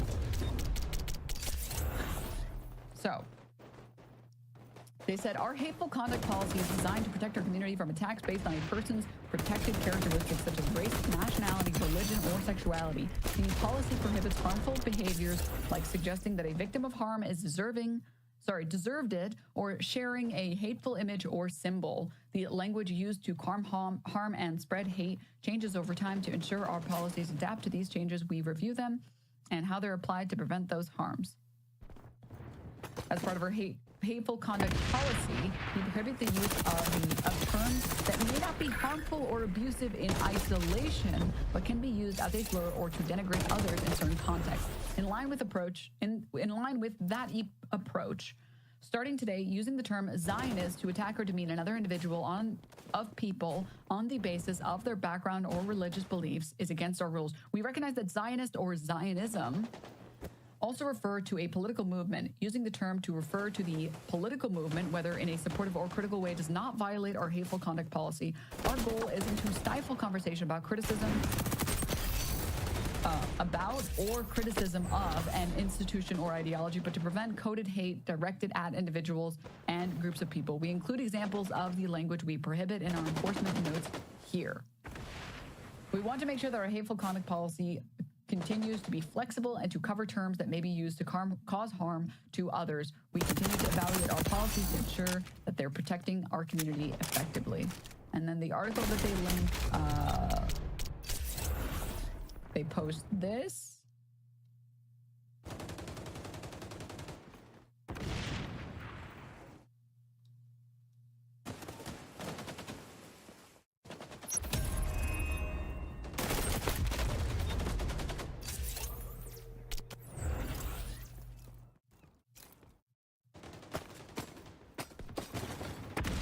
And here we go. We prohibit the use of terms that may not be harmful or abusive in isolation, but can be used as a slur to denigrate others in certain contexts, similar to other terms that may be used as a proxy for protected group. We treat Zionist as a proxy for Jews or Israelis if the word is used in a context to be used as a proxy for a protected group. We treat Zionists as a proxy for Jews or Israelis if the word is used in a context to promote harm or violence, or when used to make dehumanizing comparisons or perpetuate anti-Semitic stereotypes.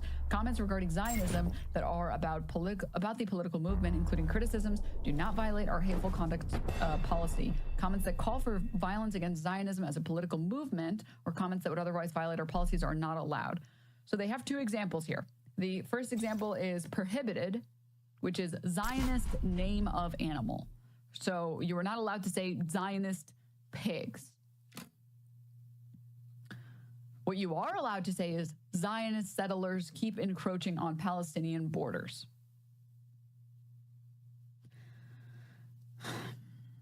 Now, a couple of thoughts here. One, I think in a vacuum,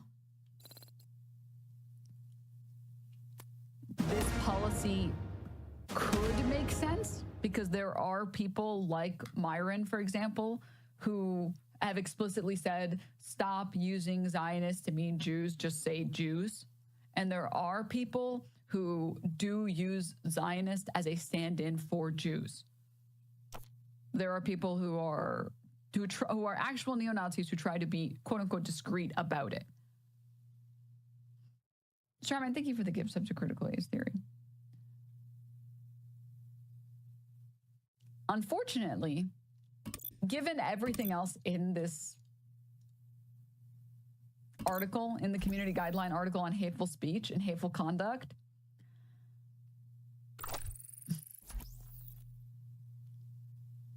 I think it is very likely that bad faith actors will actively attempt to clip chimp anyone who uses the word Zionist now.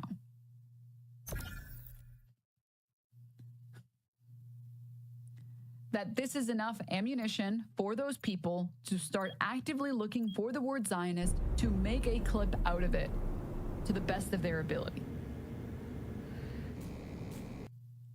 So from here on out, I am not going to use the word Zionist anymore because I am not interested in being clip chimped for the 100th time.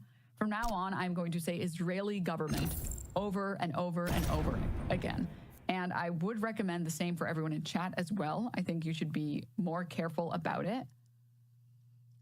Genuine question, how long am I going to still be able to say capitalist swine? Good fucking question. And I genuinely do think that the Twitch safety people are trying their best, but the problem is trying your best matters when you're going up against good faith actors. When you're going up against bad faith actors, none of this matters.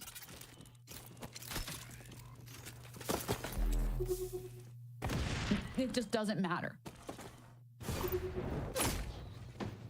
So personally, I will not be using that anymore because I don't feel like it. And I will just be calling people who I would have previously called Zionists, I will just be calling them Israeli government sympathizers or Israeli war crime sympathizers, or Israel's government sympathizers. I use Israeli nationalist. It's probably the most accurate description for me. Because I know that they're going to try it. Or call them fascist, yeah. I mean, like I said, I know that they're going to try it.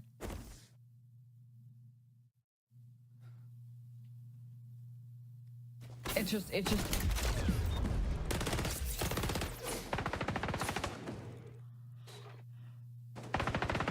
The F word, fascist. What is it, fascist? Israel government simps? Yes.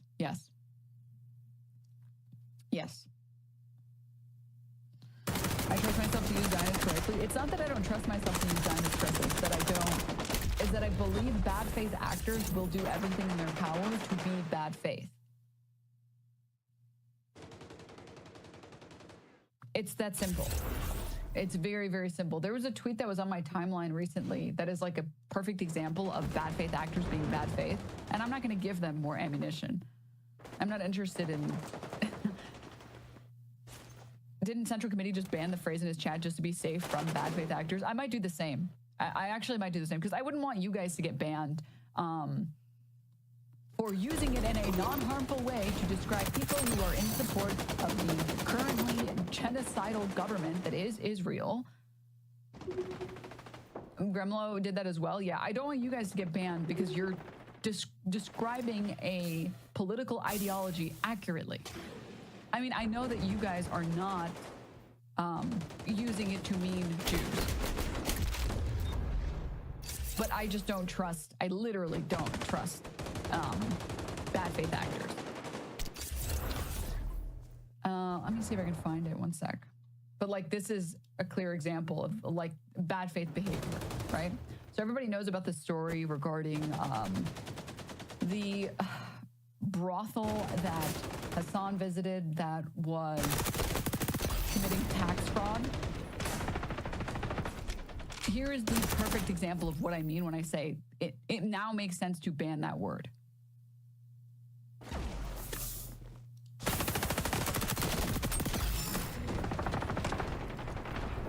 There's a tweet talking about Dan Saltman getting banned off of Twitch. And someone, Hospause, quote tweeted saying, you got banned because you went mask off in your harassment campaign. He got banned because he doxed someone, to be clear. But this is another example. I want to show this just to show you what bad faith acting looks like. So I'm going to give an example of something that I'm going to give an example of something that I received a little bit of pushback for you guys. Okay. I think that it's good to say that Hassan had sex with a prostitute at a brothel that was later investigated by authorities for human trafficking in a scheme that was called Brutal. I think that's good to include that statement. Okay? You guys are like, no, I don't think you should do that. That's not fake news. Okay? See, that's where you spot the people that don't know how to make fucking moves happen. It's not fake news. Nothing I said there was untrue.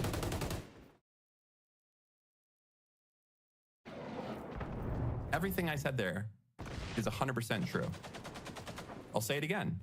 Hassan had sex with a prostitute at a brothel that was later raided by the authorities for human trafficking in what was called a brutal system of oppression.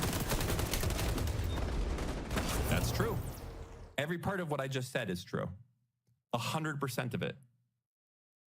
And it makes Hassan sound like a fucking pervert and an asshole. And it's true. I have no issue saying that. All the people saying things like, well, you guys are all the reasons that anyone who doesn't agree, I think, is the reason we have so many Republicans in Supreme Court. You guys are all pussies. You don't have what it takes to fucking move the needle. Because it's like, well, where's the context? Wait a second. Well, they did raid it for human trafficking, but it was only one instance, and later in court they proved that it wasn't that case. I don't care. I don't care. You fucked a prostitute at a place that was later raided for human trafficking. That's on you, dog. I didn't fuck a prostitute at a place that was raided for human trafficking.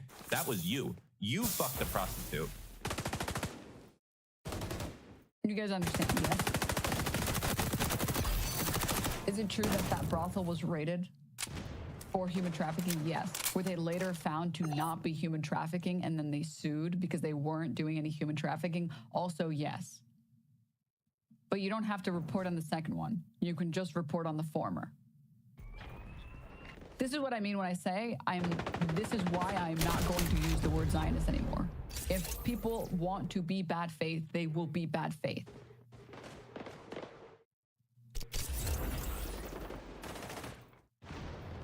Why give ammunition? Yeah?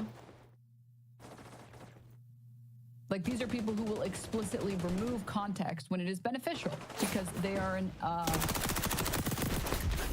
means justify the ends. Or sorry, ends justify the means people. You can justify the means so long as you get the conclusion you want, which is literally the Supreme Court, which is literally why Republicans win.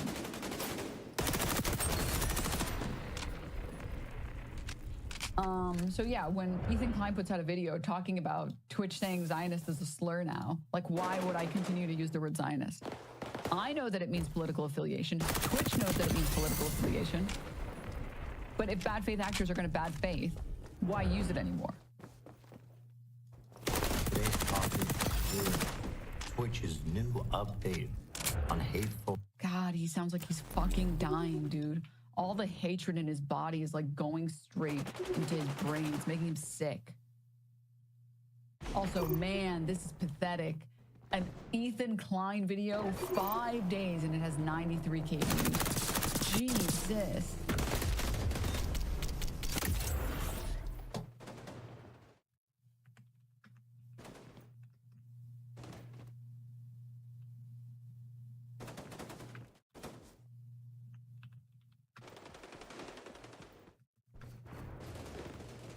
Sorry, I was doing something.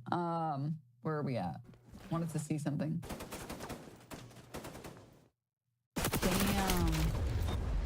These videos used to actually like get views on this channel. Nobody cares. Literally nobody cares. Let's see.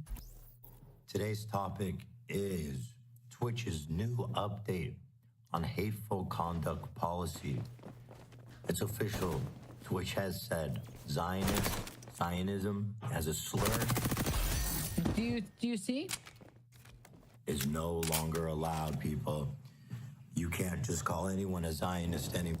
Like literally, that is not what Twitch said. That is not what Twitch said at all. But if he can convince a few 100,000 or million people that no, Twitch did say it's a slur, those people will try and find every clip where you say that word to get you banned.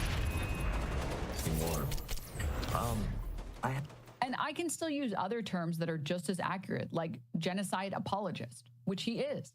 He absolutely is a genocide apologist. He looks at someone like Gallant, who currently has an active arrest warrant out, and says, yeah, that guy was a very reasonable person. I have some pretty conflicted thoughts on this change. Let me read it to you, and then I'll give you my thoughts. Let's see here.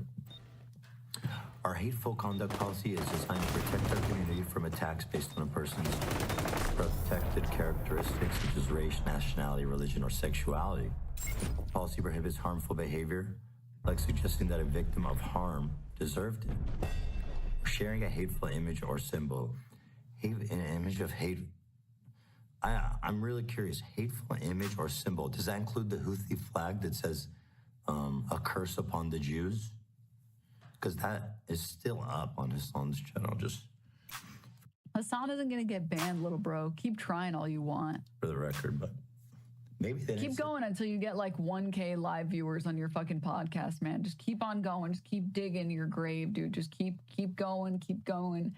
Don't worry. Something is definitely, there's definitely treasure down there for sure. It's Jews. It doesn't say Zionism. Maybe that's the new walk around.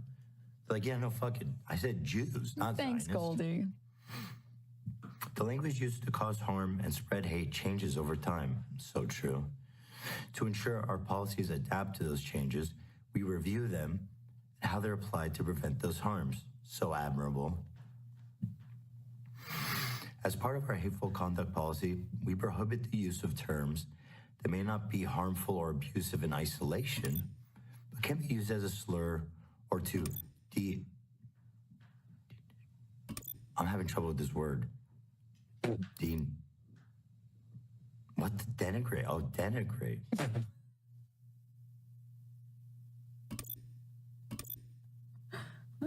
Corporate would like you to find Just wait, that's not even the best these part. two images, and it's just a picture of Tectone and it's a picture of Ethan Klein.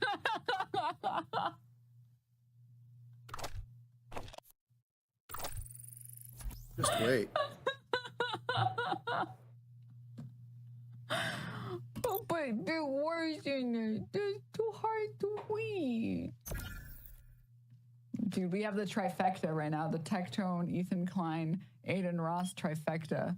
The easiest words to read and is struggling. Ethan Klein has Ethan Klein saying Hassan is going to get banned gives off the energy of like The Economist magazine saying China's economy will collapse in less than 6 months. Oh my God, yes. Oh my God. Oh my. Benito Mazzulli. I thought I thought it was, almost made me say the N-word. You could have given me $1 million and I would have never been able to guess that those were the words that he was going to use next. Never in a million years would I ever be able to have guessed he was going to say those. I haven't watched this video, just to be clear. I know it's been out for 5 days. I haven't watched it. I don't pre-watch content, chat.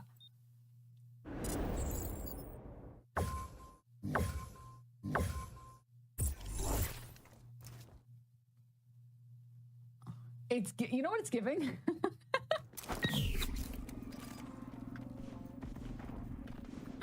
you know what it's giving? My Jewish friend saw a sign that said free parking and panicked that it said free Palestine. Whoa. I just panicked. I saw denigrate and thought it was the N-word.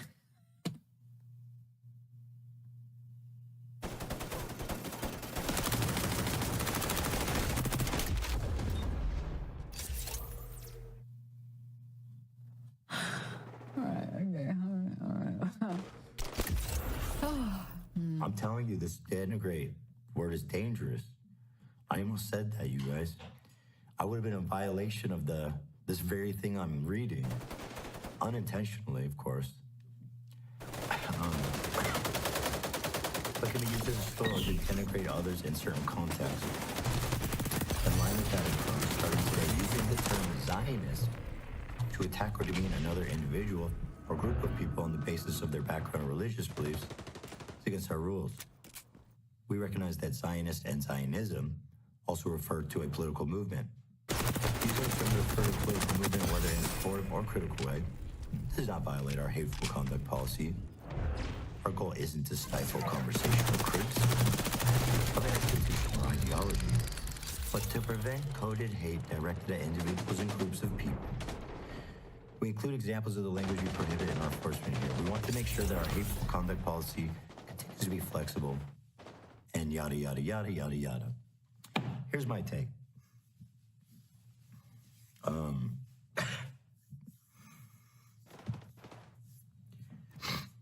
I'm pretty sure that there must be at least 20 VODs of Hassan's, of him using that word as a... Okay, here's my issue. Already, Twitch is not enforcing their own policies.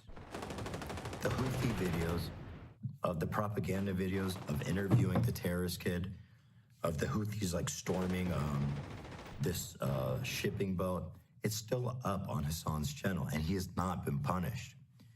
Not even warned, as far as I know. It's kind of funny, they threw like his little waiting room friends under the bus, but he's totally fine somehow, even though this is really all about him. So they already don't enforce their policy, right? So that doesn't take a lot of faith. I mean, that's kind of not how the policy works. You're not gonna, in my experience, Twitch does not retroactively enforce the policy. If they set a new policy, it is active after the policy was set. It doesn't make a lot of sense to go in and then retroactively punishing PPO for not knowing Twitch's future rule changes. That's fucking stupid. That's so fucking stupid. But then the other thing is, so who's going to decide if the usage of Zionist is a slur or if it's like a relevant label, right? Is it going to be the same people that are refusing to punish Hassan for flying a Houthi flag that says, a curse upon the beautiful? He didn't fly it, but you guys know what I mean. It's in the background of the videos he enjoys. What about, Hassan glazing up Hassan Nasrallah? He didn't deserve his name as an alien fully. He doesn't have that respect. No, it's not that I'm a stupid idiot that doesn't actually care about this conflict. It must be that he doesn't deserve me saying Marasala, my terrorist name. You know what I'm saying. He's fucking dead. He's dead. Nasrallah. Nasrallah. So cool, bro. Dude, not Ela in the background. With her like list of dead terrorists being like, no, how many times do we have to be over the Nasrallah? Oh my god. Oh my god. Like Ethan even knows Is it Dan who that Clancy's gonna be making that? like a couple months ago. 1000%. 1000%. Oh my god, dude, Jesus. He doesn't even know the first name of the prime minister. Man, that's crazy. Israel is. You know, the country he's a citizen of. I know that everybody who works at Twitch is like mega Hassan simps, right? You've seen the videos of Dan Clancy singing him happy birthday, forcing everyone to participate, but they all love him, and they all think and feel the same way. So who's doing it? You're definitely coming off as sane when you say everybody is against me and they're all friends of his and they all think the same. Famously, no one has ever said that and sounded crazy. Only thank you for the gift. It's a little still. Thanks. Who has the wisdom, the cultural background to say this one is racist and this one is okay? I'd like to know, because I think that's important, because as it stands, the people who are in policy, frankly, are clearly not capable of making that call. If it was like some Jewish advocacy group that was involved in these decisions, then I think, like, okay, that might be legit. But as it stands, it seems to be a pretty hollow guarantee from Twitch trying to make these things smooth over, and I think it's going to cause them a lot of trouble. I think it's insane. It's an insanely new policy, because it's like the word Zionist is thrown around on Twitch, like, you know. You notice he never, like, what would he do? Like, how would you, what policy would you put in? He's just kind of like, not good enough. All he wants is Hassan to get banned, period. He doesn't care about changing the rules, doesn't care about any of that shit. He's like, ban Hassan.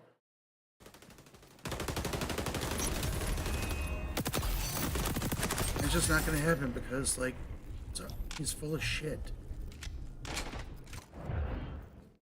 And right about almost everything. You morons keep putting it, like, putting out there that, like, he... First of all, he's never defended Russia. And the invasion of Ukraine. Everyone tries to get on him for, like, for being like, not gonna do it. They're not, Russia's not gonna invade Ukraine. No way. And they did.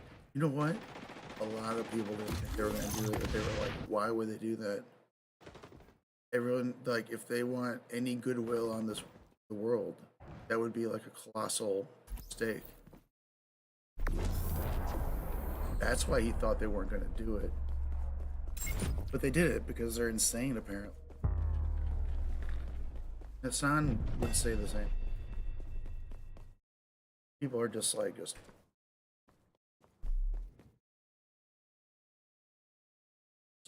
off the rails. Every other word with these political streamers, right? So how the fuck are they going to actually sort through that and decide? Because the policies aren't enacted retroactively. Are you fucking stupid? And Hassan has never violated that. Like, hasn't. Like, I can't wait to see Ethan's huge expose. But his crusade right now is just, it's perfect though. Him and the DGG folks, just a bunch of like pompous, like morons who just not as smart as they think. Arrogant. They think they're, especially Destiny, fuck Destiny, holy shit. Just an unlistenable, like, it's like Jordan Peterson, like the stupid person, smart person. Because you have to be, they say shit confidently, very quickly. Oh, he's just like Ben Shapiro, they go quick, Destiny, It's mind numbing to anyone. Any kind. grasp on discourse. It's a going forward policy. I'm pretty sure in the thing it even says going forward. Does it not say that? Am I wrong? Let's see. Maybe it doesn't say that. Maybe. Oh wait, I think I still have it open. Starting today. It's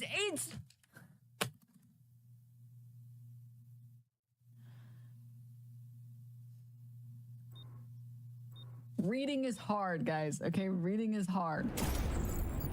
You want him to read the whole paragraph? What are you, crazy? What are you, insane? What if he can't read, you ableist piece of shit? Huh? Oh, you don't think that the Jewish person is educated enough? You think he has to read to educate himself on what is and what is not a slur? Wow, that's pretty anti-Semitic of you, chat. That's pretty anti-Semitic of you, chat. I can't believe you would say something that crazy to me. Unbelievable. He's not gonna read the whole paragraph. Who is he, Tim Pool?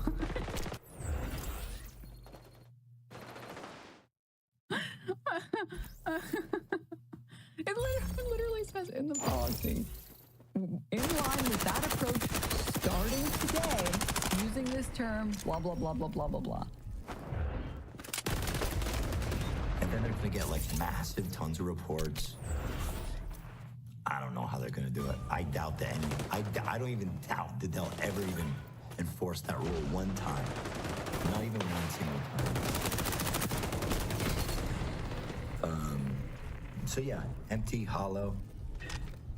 I mean, Hassan has been glazing up.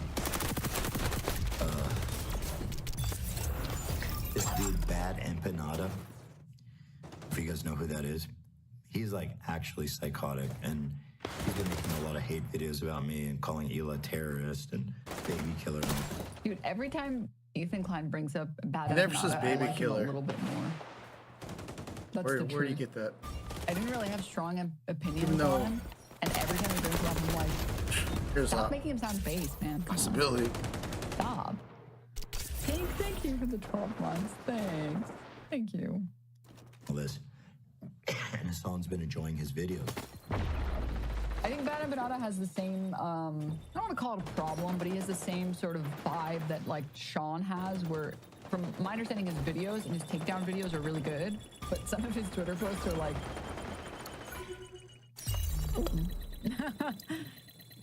but I mean, you can have good videos on Ethan Klein. It's also not hard to have good videos on Ethan Klein when he's been crashing out for like 6 months straight. Here's a tweet from him. You guys will enjoy this. It says, oh, Hamas raped a bunch of babies and kids now? Where's the video evidence of it? I was looking to jerk off anyway. You think I'm kidding? It's a real tweet. That's his song's guy right there, boy. We love me some bad. By the way, that tweet was fake.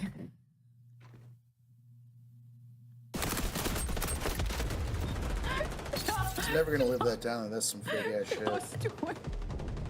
This is a real tweet, by the way, and it's not a real tweet.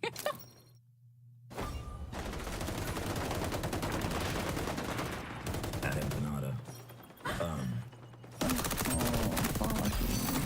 This is the guy who's been promoting.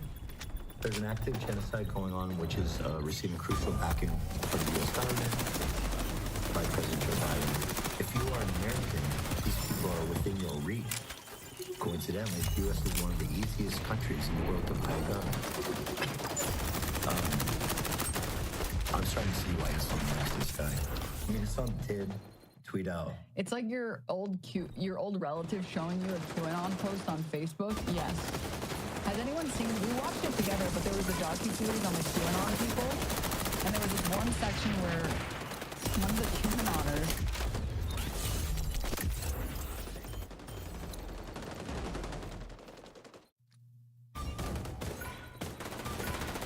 shows the director or like the cameraman or whoever this QAnon post, and like the words are misspelled in this like poorly photoshopped image that's trying to like tie in these symbols.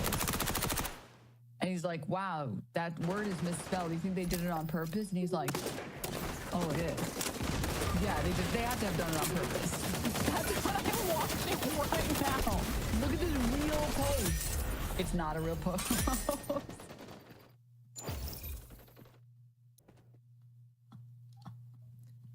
The blueprint for the gun used to assassinate the former acting prime minister in response to the senator's tweet. So I guess I can see the overlap there. Zionists everywhere, anywhere are combatants. Activists spreading propaganda to enable a genocide. Their words kill, they must be stopped. So this guy thinks I'm like the epitome of a Zionist.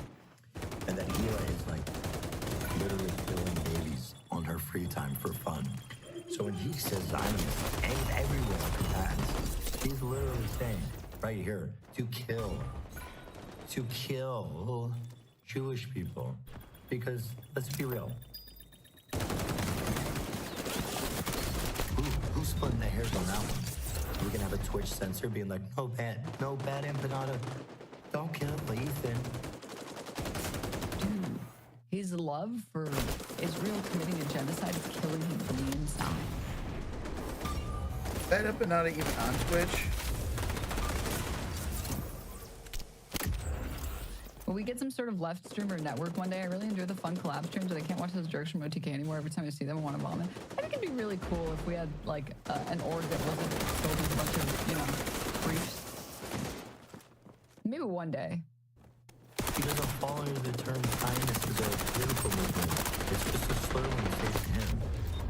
He's saying kill Jews everywhere. Okay, love that. Very cool. This one's really good. Check this out. He says, just like Japan, nuclear bomb is needed to stop Israel. Yeah, good idea. This one he doesn't like, and I can really see why Hassan likes him when I read this.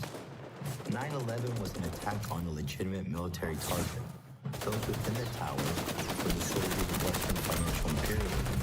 And it was there that bureaucrats schemed and carried out operations to indebt other countries to steal the resources and bring them into ruin. The murders of countless millions had been plotted and dictated from within those walls. Yada yada, and its attack is just as valid as those that one in the Pentagon. Yada yada. But yeah, he says 9/11 was an attack on a legitimate military target. And I mean, Hassan is the we deserve 9/11. Dude, at this rate, he's gonna be like in a hospital bed with like the nose tubes, whatever the technical term is for those. Okay.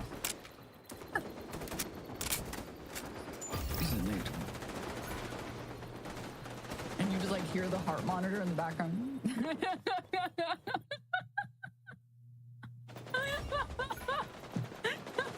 He's turning into Palpatine. Dude, being a hater is like, it's bad for you. I'm serious. Like stress, unironically, stress is not good for you. It makes you lose your hair. It causes you acne. It can cause heart problems. Not to mention the fact that you're so consumed by whatever the fuck this is that you're like not doing good things for your body and your brain. Which is different, by the way, to hate watching. Hate watching is a different activity, okay? It's this, creating videos, being a dedicated hater like this. If he keeps going, his hairline that he loves so much is going to run away from him. Okay. I wouldn't be surprised if people are going to Hassan for free food because Hassan also eats and cooks food.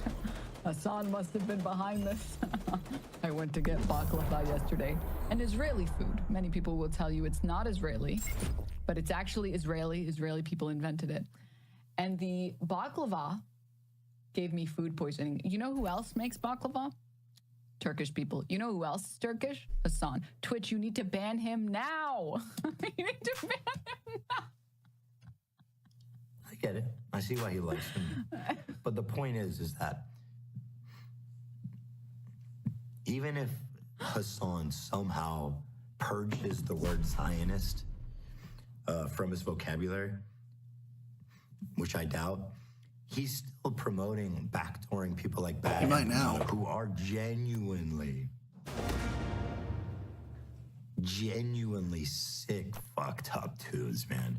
Just look into this guy, dude. I'm telling you, just Google his name. It's unbelievable what's going on here. He said all Israelis are valid targets. Yeah. I mean, this is just the tip of the iceberg, if I'm being honest. I just need you guys to see this side by side, okay? I don't think you guys understand just like how deeply unserious this man has become and how pathetic it looks. So I need you guys to see this side by side. I'm done for tonight. Check you later.